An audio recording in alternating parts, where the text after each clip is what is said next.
शुभ अपराह्न आज क्लास को समस्त को स्वागत। तो आम पूर्व जहाँ आलोचना करथिले आम आम आलोचना को अब्याहत रखिबा। तो मु आपन को पूर्व क्लास रे विभिन्न प्रकार प्रस्तर उपकरण एवं तार विभिन्न प्रकार व्यवहार सहित तार क्यों को पद्धति ताके सब तैयारी करि परिबा व्यवहार उपयोगी बनै परिबा से विषय में आलोचना करथिले। तो वर्तमान आमे से अपर पैलियोलिथिक कल्चर अथवा ऊपर प्रस्तर जुगर विभिन्न प्रकार उपकरण विषय आलोचना करबा टूल विषय। तो सेटा होची पॉइंट अथच ताको मुना बोली कहती।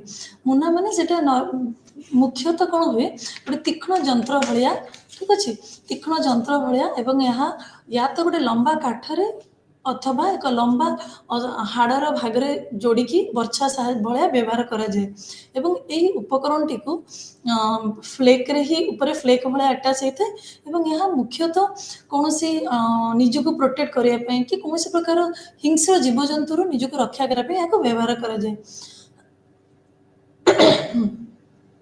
ए पॉइंट दुई प्रकार से पॉइंट विभिन्न प्रकार कैटेगरी अच्छी। प्रथमटी हूँ मोस्टेरियन पॉइंट, यह छेलारे प्रस्तुत होता है अथवा फ्लेक रे प्रस्तुत।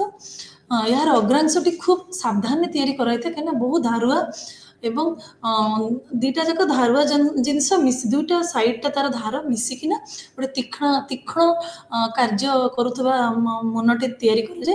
तेणु ताको कहते मोस्टेरियन पॉइंट्स अथवा मुना। तापरटा हूँ सिंगल शोल्डर पॉइंट अथवा एक स्कंध युक्त अग्रांश जहाँकि गोटे स्कंध परी उन्नत अंश देखा जाए ता मूल भाग एवं तापरटी हूँ डबल शोल्डर पॉइंट जोटि कि दुईटी स्कंध थाए एवं यहाँ व्यवहार कराए से निजक सुरक्षित रखापी अथवा कौन जीवजंतुर शिकार करने व्यवहार करते।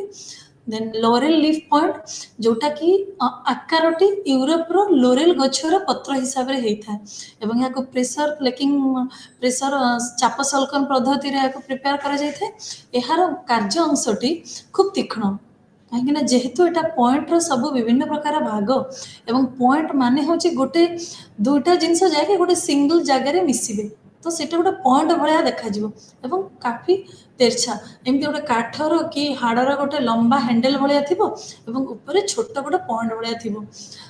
तापर हूँ उइल लीफ पॉइंट यार आकार यूरोप उइल पत्र भली से उइल लीफ पॉइंट कहते। तो एतिक हूँ पॉइंट्स अथवा मुनार अथवा तिराग्र विभिन्न प्रकार भाग। तापर आम आसवा बोन टूल्स को। तो बोन टूल्स अथवा अस्थि उपकरण कौन मुख्यतः यह विभिन्न प्रकार हाड़े तैयारी कौ हाड़ अस्थि विभिन्न प्रकार जीवजंतुर सिंग हाथी दांत ये सब तैयारी हुए एवं यही सब तैयारी हो उपकरण टी आम व्यवहार करूँ। तापर आम आसवा फिश हुक अथवा मत्स्य अंकुश। तो यहाँ को मुख्यतः से मत्स्य शिकार करने कि माछपाई व्यवहार करते। तेणु धीरे धीरे सभ्यता आमर गोटे आड़ को मुही चली जो मुहिबार आपण मैंने देखुं प्रस्तर जुग बड़ बड़ प्रस्तर छोट छोट प्रस्तर जुग तापर धीरे धीरे आम चलीचु देखो आपण मैंने हाड़ जो हाड़ बाड़ व्यवहार कराला धीरे धीरे देखो से माछ शिकार करने माछ को मारे कौन कौन व्यवहार करूँ प्राय संस्कृति शेष बेल को व्यवहार कराला एवं यहाँ गोटे हार्पुन भाया हार्पुन यार ए व्यवहार जो कहला मत्स्य माने जो आम कौ माछ अंकुश माने जो बईसी कटा भाया जिनसटा जो थी कि माछ धरने सुविधा हुए। तापर बोन लेंस पॉइंट यह एक वर्षार निम्न देश या भाया जिनस खूब यार तीक्ष्ण अग्रभागटी खूब तीक्ष्ण होता है एवं यह व्यवहार कराए से विभिन्न प्रकार शिकार समय यहाँ व्यवहार कराए। तापर split base bone lens point यह मूल देश दुई भाग थाए अन्य कौन सी अस्थि बा काठ सहित बंधा है व्यवहार कराए दुटा भाग काठ बा अस्थि सहित व्यवहार अस्थि माने हाड़ आप देन तापर आमर पलि आसला हूँ बोन निडल और अस्थि छुंची। मुख्यतः यहाँ को आम कौन पक्षीर छुंची पक्षीर शक्त पर अथवा छोट छोट पशुर आम पिंजरा हाड़े बन यही छुंची गुड़ा जो से तैयारी होता है यह हूँ मैगडेलिनियन संस्कृति देखा जाए कौन कौन कणा थाए कौन कणा न थाए आम विश्वास करूँ भावु कि कि ଅତୀତରେ ଯେଉଁ ଆମର ଆଦିମ ମାନବମାନେ ଥିଲେ ସେମାନେ କି ଆମର ପ୍ରାଗୈତିହାସିକ ମାନବ ଗୋଷ୍ଠୀମାନେ ବିଭିନ୍ନ ପ୍ରକାର ପଶୁର ଚମଡ଼ାକୁ କି ଗଛର ଛାଲିକୁ ତାକୁ ଏଇ ଛୁଞ୍ଚି ସାହାଯ୍ୟରେ ସିଲେଇ କରି ବସ୍ତ୍ର ହିସାବରେ ପରିଧାନ କରୁଥିଲେ। କାରଣ ସେତେବେଳେ ତାଙ୍କ ପାଖରେ କୌଣସି ପ୍ରକାର ରିସୋର୍ସ ନଥିଲା କି ମଲ୍ ନଥିଲା କି ଦୋକାନ ନଥିଲା। ତେଣୁ ତାଙ୍କୁ ଯାହା ଦେଖାଯାଉଥିଲା ଯାହା ମିଳୁଥିଲା ସେଇଥିରେ ସେମାନେ ବିଭିନ୍ନ ପ୍ରକାର କରିକିନା ସେମାନେ ପିନ୍ଧାପିନ୍ଧି କରୁଥିଲେ। ତାପରେ ଆସିବା ଆମେ ସ୍ପିୟର ଥ୍ରୋର ଅର୍ ବର୍ଚ୍ଛା କ୍ଷେପଣାସ୍ତ୍ର। ଏହା ସେମିତି ବର୍ଚ୍ଛା ଭଳିଆ ଖୁବ୍ ମୁନିଆ ଜିନିଷ। ଏଗୁଡ଼ାକୁ ବ୍ୟବହାର କଲାବେଳେ ଖୁବ୍ ସାବଧାନରେ ବ୍ୟବହାର କରାଯାଏ ଏବଂ ଅତୀତରେ ଅତୀତ ଲୋକମାନେ ୟାକୁ ବ୍ୟବହାର କରୁଥିଲେ ତାଙ୍କର ସୁରକ୍ଷା ପାଇଁ ଏବଂ ବିଭିନ୍ନ ପ୍ରକାର ଶିକାର କରିବା ଉଦ୍ଦେଶ୍ୟରେ ବି ୟାକୁ ବ୍ୟବହାର କରୁଥିଲେ। ତ ଏଇଟା କ'ଣ ସେ କିଛି ଖଣ୍ଡିଏ ଲମ୍ବା ଅସ୍ତିତ୍ୱରେ ଗୋଟିଏ ରେଖାକୃତ ଗର୍ଭ କରି ଏହା ଭିତରେ ବର୍ଚ୍ଛାଟାକୁ ରଖା ହେଇକି ୟାକୁ ଶିକାର ଉଦ୍ଦେଶ୍ୟରେ ବ୍ୟବହାର କରାଯାଏ। ତ ତାପରେ ଆମେ ପଳେଇ ଆସିବା ହାର୍ପୁନକୁ ଅଥବା ଅସ୍ଥି ବର୍ଚ୍ଛା କ'ଣ। ଏଇଟା ବି ସେଇ ମାଗ୍ଡାଲିଆନ ସଂସ୍କୃତିର ଶେଷାର୍ଦ୍ଧରେ ବିଭିନ୍ନ ପ୍ରକାର ମତ୍ସ୍ୟ ବର୍ଚ୍ଛାର ବିକାଶ ଘଟିଥିଲା। ତ ଏଇଟା ହେଉଛି ଗୋଟେ ମୁନିଆ ଏକ ତୀକ୍ଷ୍ଣ ମୁନ ଥିବା ସହିତ ଦୁଇ ପାର୍ଶ୍ୱକୁ ସ୍ୱତନ୍ତ୍ର ଭାବରେ କଟାଯାଇକି ଏ ଅସ୍ତ୍ରଟି ତିଆରି କରାଯାଏ ଏବଂ ଏହାକୁ ଆମେ ମୁଖ୍ୟତଃ ମାଛ ଧରିବାରେ ଅଥବା ଶିକାର କରିବାରେ ବ୍ୟବହାର କରୁଥିଲୁ। ତାପରେ ଆମେ ପଳେଇ ଆସିବା ଆମର ସରିଲା ଏଠି ଉପର ପ୍ରସ୍ତର ଯୁଗର ସବୁ ଉପକରଣ ମାନ। ବର୍ତ୍ତମାନ ଆମେ ପଳେଇ ଆସିବା ମଧ୍ୟ ପ୍ରସ୍ତର ଯୁଗ ସଂସ୍କୃତିର ଉପକରଣ ଅଥବା ସେଟା ଥିଲା ଅପର ପାଲିଥିକ୍ ଉପର ଅପର ପାଲିଥିକ୍ ଏଟା ହେଉଛି ମାଇକ୍ରୋଲିଥିକ୍ ଟୁଲ୍ସ। ତ ଏ ମାଇକ୍ରୋଲିଥିକ୍ ମାନେ ଆମେ ଏଥିରେ ଅତି ଛୋଟ ଛୋଟ ପଥର ମାନେ ବ୍ୟବହାର କରୁ ଏବଂ ଆମେ ୟାକୁ ପିଗ୍ମି ଟୁଲ୍ସ ବୋଲି ବି କୁହାଯାଏ। ଆପଣମାନଙ୍କୁ କହିଛି ଧୀରେ ଧୀରେ ସଭ୍ୟତା ସମୟ ସଂସ୍କୃତି ଧୀରେ ଧୀରେ ତାର ଅଭିବୃଦ୍ଧି ତାର ଆବଶ୍ୟକତା ଏବଂ ତାର ଉନ୍ନତି ସହିତ ଏ ପୁରାତନ ଲୋକମାନେ ବି ତାଙ୍କର ବିଭିନ୍ନ ପ୍ରକାର କୌଶଳ ଏବଂ ମୁଣ୍ଡ ଲଗାଇ ବିଭିନ୍ନ ପ୍ରକାର ଉପକରଣରେ ବିଭିନ୍ନ ପ୍ରକାର ମୋଡିଫାଏଡ୍ ଉପକରଣ ସବୁ ବ୍ୟବହାର କରି ଚାଲିଲେ ଯେଉଁଥିରେ କି ତାଙ୍କର ଜୀବନଯାପନ ସରଳ ସୁବୋଧ ଏବଂ ସୁଗମ ହୋଇ ଚାଲିଲା। ତ ବର୍ତ୍ତମାନ ଆମେ ଆଲୋଚନା କରିବା ବ୍ଲେଡ୍ ଅଥବା ବ୍ଲେଡ୍। ତ ଏଇ ବ୍ଲେଡ୍ କ'ଣ ଏହାକୁ ଆମେ ଆମର ଏଇ ସମୟରେ ବ୍ଲେଡ୍ଟା ବ୍ୟବହାର କରାଯାଉଥିଲା। ଆମେ ମୁଖ୍ୟତଃ କ'ଣ କହୁ ଏକ ବା ଏକାଧିକ ଲମ୍ବ ଛେଲା କ୍ଷତ ଚିହ୍ନ ଶିରା ସମାନ୍ତର ଭାବରେ ରହିଥାଏ। ଏଇଟା କ'ଣ ଗୋଟେ ଆମର ଫ୍ଲେକ୍କୁ ଯେତେବେଳେ ଲମ୍ବାଳିଆ ଆମେ ବାହାର କରିଦେବୁ ତାକୁ ବ୍ଲେଡ୍ କରାଯାଏ ଯେଉଁଠିକି ତାର ଦେହ ସାରା କ୍ଷତ ଥିବ ଠିକ୍ ଥିବ ଏବଂ ତାର ସଂଘାତ ସ୍ଥଳ ନିକଟରେ ଅର୍ଦ୍ଧ ସଂକୁତ ଥାଏ ଏବଂ ଆମେ ବ୍ଲେଡ୍ରେ ଆମେ କ'ଣ ବିଭିନ୍ନ ପ୍ରକାର ବ୍ଲେଡ୍ ଅଛି ଆମର parallel sided blade, single sided blade এবং notched blade, knife blade বিভিন্ন প্রকার ব্লেড ଅଛି। ସମାନ୍ତରାଳ ଧାର ବିଶିଷ୍ଟ ବ୍ଲେଡ୍ ଆଉ parallel sided blade। ତ ଏଇ ବ୍ଲେଡ୍ଟି କ'ଣ ଏଇ ବ୍ଲେଡ୍ ହେଉଛି ଲମ୍ବା ସରୁ ଛେଲାର ଦୁଇ ପାର୍ଶ୍ୱରେ ପୁନର୍ଗଠନ ପ୍ରଣାଳୀ ସୃଷ୍ଟି ହୋଇଥିବା ଧୀର ତୀକ୍ଷ୍ଣ ସହିତ କାଟିବା ପାଇଁ ଏହା ବ୍ୟବହାର କରାଯାଏ ଏବଂ ଏକଧାର ବା ପାର୍ଶ୍ୱଧାର ପୁନର୍ଗଠନ ବ୍ଲେଡ୍ କ'ଣ ଏହା ହେଉଛି ଠିକ୍ ୟାର ଗୋଟେ ଏଇ ବ୍ଲେଡ୍ର ଗୋଟେ ଧାରକୁ ପୁନର୍ଗଠନ କରାଇ କାର୍ଯ୍ୟକ୍ଷମ କରାଯାଏ ଏବଂ ପଛ ପାଖଟି ପୁରା ଆମେ ଧରିବା ପାଇଁ ବ୍ୟବହାର କରିଥାଉ। ପଏଣ୍ଟସ୍ ଅର୍ ମୁନ କ'ଣ ମୁନ ହେଉଛି ଏହା ଗୋଟେ ଜାଗାରେ ପୁରା କଣ ଟାଇପ୍ର ଥିବ। ଏଇଟା ବ୍ଲେଡ୍ ସହିତ ବ୍ଲେଡ୍ ଜାତୀୟ ଛେଲାରେ ନିର୍ମିତ ଏବଂ ଏହା ବିଭିନ୍ନ ପ୍ରକାର ବିଭିନ୍ନ ଆକାରର ଥାଏ। ବ୍ଲେଡ୍ର ଆମର ବ୍ଲେଡ୍ର ଆମେ କ୍ୟାଟାଗୋରୀ ଦେଖିଲୁ। ବର୍ତ୍ତମାନ ଆମେ ଆସିବା ମୁନ ଗଲା ମୁନ ପରେ ଆମେ ଆସିବା ଟ୍ରାୟାଙ୍ଗଲ୍ ତ୍ରିକୋଣାକାର ଉପକରଣ। ତ ଏଇ ମୁନର ତ୍ରିକୋଣାକାର ଉପକରଣ କ'ଣ ଏହାର ଆକାର ହେଉଛି ଟ୍ରାୟାଙ୍ଗଲ୍ ସେପ୍ର ତିନି କୋଣ ଭାବେ ପରଟା ଭଳିଆ।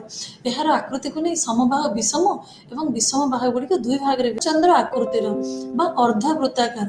ଏହାର କର୍ତ୍ତନାଶ ପୁନର୍ଗଠନ କରାଯିବା ସହିତ ପଟ ଭାଗ ଏହାର ଅକ୍ଷତ ଥାଏ ଏବଂ ଆମେ ସିଧାସଳଖ ଧରି ତାକୁ କାମରେ ବ୍ୟବହାର କରିପାରୁ। ଦେନ୍ ତାପରେ ଆମେ ଆସିବା ବୁରିନ୍କୁ। ଏହା ଛେଲା ବା ବ୍ଲେଡ୍ ଦ୍ୱାରା ପ୍ରସ୍ତୁତ ଥାଏ ଏବଂ କାର୍ଯ୍ୟାଂଶଟି ଯେଉଁଠି କାମ କରାଯାଏ ୱାର୍କିଂ ଏଠି ବହୁତ ତୀକ୍ଷ୍ଣ ଏବଂ ଆର ପାର୍ଶ୍ୱଟି କାର୍ଯ୍ୟାଗ୍ରହର ଏକ ପାର୍ଶ୍ୱ ବୁରିନ୍ ଏବଂ ଅନ୍ୟ ପାର୍ଶ୍ୱ ଶୃଙ୍ଖଳିତ ଛିଦ୍ର ଦ୍ୱାରା ପ୍ରସ୍ତୁତ କରାଯାଏ। ତେଣୁ ଏଇଟା ହେଉଛି ଏଇଟା ସବୁ ଛୋଟ ଛୋଟ ସାଇଜ୍। ଆପଣମାନେ ଏମିତି ଯେଉଁ ନାଁ ଗୁଡ଼ା ଶୁଣୁଛନ୍ତି ବଟ୍ ଦେଖିଲେ ଆପଣଙ୍କୁ ଲାଗିବ ଏତେ ଗୁଡ଼ା କ୍ୟାରେକ୍ଟର ଭେରାଇଟିଜ୍। ଏଇ ଯେଉଁ ଦେଖନ୍ତୁ ବିଭିନ୍ନ ପ୍ରକାର ନାଁ ସବୁ ଚିତ୍ର ଦିଆଯାଇଛି ଏଇଥିରୁ ଆପଣ ଦେଖିଲେ ଜାଣିପାରିବେ। ଏ ଦେଖନ୍ତୁ ଆମର ଟ୍ରାୟାଙ୍ଗଲ୍ ହେଲା ବିଭିନ୍ନ ପ୍ରକାର ଏଇ ସବୁ ସାଇଜ୍ର ଦେଖନ୍ତୁ ସ୍କ୍ରାପର ସାଇଜ୍ର ଆମର ଅଛି ଏଗୁଡ଼ା ସବୁ ହେଲା। ଏଇ ଛୋଟ ଛୋଟ ସାଇଜ୍ ଏଗୁଡ଼ାକ ସବୁ ମାଇକ୍ରୋଲାଇଜ୍ କରାଯାଏ ଟିକେ ଟିକେ ତାର ସବୁ ଆକାର ପ୍ରକାର ହିସାବରେ ବିଭିନ୍ନ ପ୍ରକାର ନାମରେ ଆମେ ନାମିତ କରିଛୁ। ତାପରେ ଆମର ଆସିବା ସ୍କ୍ରାପର ବା କରୁଣା। ମୁଁ ଅଲରେଡ଼ି ଆପଣଙ୍କୁ କହିଥିଲି ଏଇଟା କି ଏଇ ସଂସ୍କୃତିର କରୁଣା ଗୁଡ଼ିକ ହେଉଛି କାହିଁକିନା ଆରଥିରେ ବି ମୁଁ ଆପଣଙ୍କୁ କହିଥିଲି ଏବେ ବି କହୁଛି ଏଥିରେ ଏହା ବୋଥ୍ ଛେଲା ଏବଂ ମଞ୍ଜ ବା ଫ୍ରୁଟେଡ୍ କୋର୍ ପ୍ରସ୍ତରରେ ତିଆରି ଏବଂ ଏହାକୁ ବିଭିନ୍ନ ପ୍ରକାର ଆମେ ଟେକ୍ନିକରେ ବ୍ୟବହାର କରିଥାଉ। ଆମେ ଚାପ ସଲକନ ଅଥବା ବଂଶୀ ନଳାକୃତି ପ୍ରବୃତ୍ତି ସାହାଯ୍ୟରେ ତିଆରି କରିଥାଉ। ଏହାର ଗୋଟେ ପାର୍ଶ୍ୱ ଅଗ୍ର ବା ଗୋଲାକାର ଧାର ପୁନର୍ଗଠନ କରାଯାଇ କର୍ତ୍ତନ ଧାର ତିଆରି କରାଇଥାଏ। ଏହାକୁ ବିଭିନ୍ନ ପ୍ରକାର ଭାଗରେ ବିଭକ୍ତ କରାଇଥାଏ। ପାର୍ଶ୍ୱ କରୋନା, ଅଗ୍ର କରୋନା, ଗୋଲାକାର କରୋନା। ତ ଏଟା ହେଉଛି କରୋନାର ଭାଗ। ତ ଆମେ ଯେଉଁ ଆମର ପ୍ରି ହିଷ୍ଟ୍ରି ଲୋକମାନେ ଥିଲେ, ପୁରୁଣା କାଳର ଲୋକମାନେ ଯେଉଁ ଥିଲେ, ସେମାନେ ବିଭିନ୍ନ ପ୍ରକାରର ଜିନିଷ ବ୍ୟବହାର କରୁଥିଲେ। ଛୋଟ ଛୋଟ ମାନେ ଯେଉଁ ତାଙ୍କର ଡେଲି ତାଙ୍କ ପାଖରେ ଯେଉଁ ଜିନିଷଟା ଆଭେଲେବୁଲ୍ ହେଉଥିଲା ସେଇଥିରେ ତିଆରି କରୁଥିଲେ। ତ ଆପଣ ଭାବନ୍ତୁ, ପ୍ରଥମେ ସେମାନେ ବଡ଼ ବଡ଼ ପଥର ଧରି ବାଡ଼ଉଥିଲେ, ଧୀରେ ଧୀରେ ପଥରଠୁ ଆରମ୍ଭ କରି ମୁଁ ଯାହା କହିଚାଲିଛି ଆପଣଙ୍କୁ, କେତେ ପ୍ରକାର ପ୍ରକାର ଜିନିଷ ତିଆରି କରି ତାଙ୍କର ନିଜର ଜୀବନଯାପନକୁ କେମିତି ସେମାନେ ସରଳ ବନାଉଛନ୍ତି ଆପଣମାନେ ଦେଖନ୍ତୁ। ବର୍ତ୍ତମାନ ଆସିଲା ନୂତନ ପ୍ରସ୍ତର ଯୁଗର ଉପକରଣ ନିଓଲିଥିକ। ମୁଁ ପ୍ରଥମେ ଆପଣଙ୍କୁ ପାଲକୋଲିଥିକ କହିଲି, ମେଜୋଲିଥିକ କହିଲି, ଏବେ ନିଓଲିଥିକର ଉପକରଣ ଗୁଡ଼ିକ ଆମର ସବୁ ଠିକ୍ ଅଛି। ତ ଏଇ ପ୍ରସ୍ତର ଯୁଗରେ ଆମେ ଏବଂ ଧାତୁ ଯୁଗର ପ୍ରାରମ୍ଭ ପୂର୍ବରୁ ଏଇ ପ୍ରସ୍ତର ଯୁଗର ସଂସ୍କୃତି ଘଟିଥିଲା। ଠିକ୍ ଅଛି। ଏଇ ଯୁଗରେ ବିଭିନ୍ନ ପ୍ରକାରର ଉପକରଣ ମାନ ଦେଖାଗଲା ଏବଂ ସେ ଉପକରଣ ଗୁଡ଼ିକ ହେଲା ଏକ୍ସ ଅଥବା ଆପଣ କୁଠାର କହିପାରିବେ। ତ ଏଇ ଯୁଗର ଉପକରଣ ଗୁଡ଼ିକ ମୁଖ୍ୟତଃ ଡୋଲେରାଇଟ୍ ୟା ଡାಯೋଟାରାଇଟ୍ ଏବଂ ବାସାଲ୍ଟରେ ପ୍ରସ୍ତରର ସଲ୍କିରେ ତିଆରି। ଏହାକୁ ବିଭିନ୍ନ ପ୍ରକାର ଆକାର ଦେଖାଯାଏ, ଲମ୍ବା, ସରୁ, ସ୍କୋୟାର ସାଇଜ୍ର ଏବଂ ଯେଉଁ ୱାର୍କିଂ ଏଣ୍ଡଟା ଟିକେ ତୀକ୍ଷ୍ଣ ଥିବ ଏବଂ ମୂଳାଧାରଟା ଅକ୍ଷତ ଥିବ। ଯେଉଁଟା ଧରାଯାଏ ସେଟା ବିଭିନ୍ନ ମାନେ ନର୍ମାଲ ଥିବ, କିଛି ସେଥିରେ କାମ ହେଇନଥିବ ଏବଂ ଏହାର ମୂଳାଧାରର ବି ଆକାର ଅଲଗା ଅଲଗା ଥାଏ। ଗୋଟେ ହେଉଛି ଗୋଲାକାର, ଗୋଟେ ହେଉଛି ବର୍ଗାକାର ଏବଂ ଆୟତକାର ଅଟେ। ତ ଏହା ସାଧାରଣତଃ ଆମେ ସେଇ ସମୟର ଲୋକମାନେ ସାଧାରଣତଃ ଏହାକୁ ଗଛ କାଟିବାରେ ଏବଂ ଶିକାର ଆଦି କରିବା ବିଭିନ୍ନ କାମରେ ଏହାକୁ ବ୍ୟବହାର କରୁଥିଲେ। ତାପରେ ଆମର ଆସିବ ବାରିଶି ଅଥବା ଏଜ୍। ତ ବାରିଶି ଏଜ୍ କ'ଣ? ଏ ବାରିଶିଟି ମୁଖ୍ୟତଃ ତ୍ରିକୋଣାକାର ପତଳା ସଲ୍କିରିଆକୁ ତିଆରି କରାଯାଏ। ଏହା ମୂଳଧାରରୁ କାଠର ଗୋଟେ ବେଣ୍ଟ ଦ୍ୱାରା ବନ୍ଧାଯାଇ କାର୍ଯ୍ୟରେ ଲଗାଯାଏ। ଗୋଟେ କାଠ ବେଣ୍ଟରେ ବନ୍ଧା ଯାଇଥାଏ। କାହିଁକିନା ଏଇ ଯେଉଁ ଆପଣ ଦେଖୁଛନ୍ତି ଏଇ ଯେଉଁ ଉପକରଣ ଗୁଡ଼ିକ ଖୁବ୍ ଛୋଟ ଛୋଟ, ୟାକୁ କାଠର ବେଣ୍ଟ ମାନେ ବେଳେବେଳେ କ'ଣ କି ଏମିତି ଯେମିତି ଆମ ମୋଗଲିର ସିରିଏଲ ମୋଗଲିରେ ଯେମିତି ସେମି ସର୍କଲ ଭଳିଆ ଗୋଟେ ଜାଗାରେ ଛୋଟ ଛୋଟ ଖୁଞ୍ଜି ହେଇକି ହାରପନ୍ ଭଳିଆ ଅଥବା ଧନୁ ତୀର ଭଳିଆ ଅଥବା ବର୍ଚ୍ଛା ଭଳିଆ ଅଥବା କାଠରେ କି ହାଡ଼ରେ ବେଣ୍ଟ ଭଳିଆ କରିକି ପୁରା ମୁନିଆ ମୁନିଆ ବର୍ଚ୍ଛା ଭଳିଆ ବ୍ୟବହାର କରୁଥିଲେ। ତ ୟାର ବ୍ୟବହାର ସେମାନେ ତାଙ୍କର ସୁବିଧା ସୁଯୋଗ ଦେଖି କରୁଥିଲେ। ତାପରେ ଆମେ ଆସିବା ସିଜିଲ୍ ବା ଲିହଣ। ଏହି ଉପକରଣଟି ପତଳା ଛେଲାରେ ନିର୍ମିତ ହୋଇଥାଏ। ଦେଖିବାକୁ ଖୁବ୍ ସରୁ, ପତଳା ଏବଂ ଲମ୍ବାଳିଆ ଅଟେ ଏବଂ ଏହାର ଯେଉଁ କାମ କରିବା ଜାଗାଟା ସେଟା ଖୁବ୍ ଚଉଡ଼ା ହେଇଥାଏ। ତାପରେ ଆମେ ଆସିବା ରିଙ୍ଗ ଷ୍ଟୋନ୍। ତ ଆପଣମାନେ ରିଙ୍ଗ ଷ୍ଟୋନ୍ର ଆକାରରୁ ଜାଣିପାରୁଛନ୍ତି ଏଟା ରିଙ୍ଗ ଭଳିଆ ହେଇଥିବ ପଥରଟି, ଠିକ୍ ଅଛି। ତ ଏହାକୁ ମସୃଣ କଲା ପରେ ଆମେ ବ୍ୟବହାର କରୁ। ଏଥିପାଇଁ ଗ୍ରାଇଣ୍ଡିଙ୍ଗ ଆଣ୍ଡ ପଲିସିଂ ଟେକ୍ନିକ୍ ବ୍ୟବହାର କରାଯାଏ।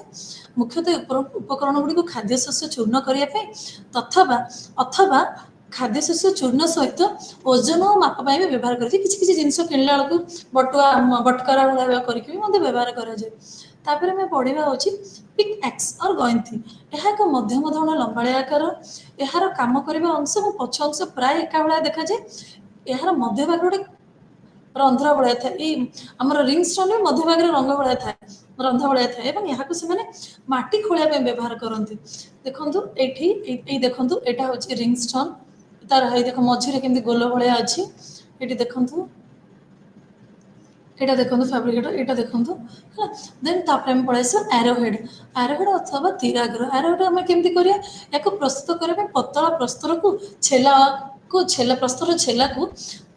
ପ୍ରସ୍ତରର ଛେଲାକୁ ତିନି କୋଣିଆ ଭାବରେ ଅଥଚ ତ୍ରିକୋଣ ଭାବରେ ଆମେ କରି ମୂଳ ଅଂଶର ଦୁଇ ପାଖରୁ ସୂକ୍ଷ୍ମ ଛେଲା ଅପସାରଣ କରି କର୍ତ୍ତନ ଆଗ୍ରହକୁ ଆମେ ତୀକ୍ଷ୍ଣ ଏବଂ ଧାର କରିବା ସହିତ ତାକୁ ଏକ ଶରୀର ମୁଣ୍ଡ ସଂଯୋଗ କରି ଦିଆଯାଏ ହେଲା।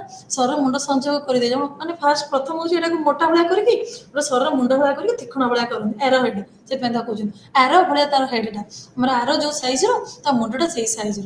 ତାପରେ ପଳେଇ ଆସିଲା ସିକଲ ଅଥବା ଦା। ଆପଣମାନେ ତ ଦେଖିଥିବେ ୟାକୁ କେମିତି ଖାଦ୍ୟଶସ୍ୟ କାଟିବା ପାଇଁ ବ୍ୟବହାର କରାଯାଏ। କାଠରେ ଲଗାଯାଇଥାଏ ଏବଂ ଏହା ଅର୍ଦ୍ଧଚନ୍ଦ୍ର ଆକୃତିର ପ୍ରକୃତିର ଜିନିଷ।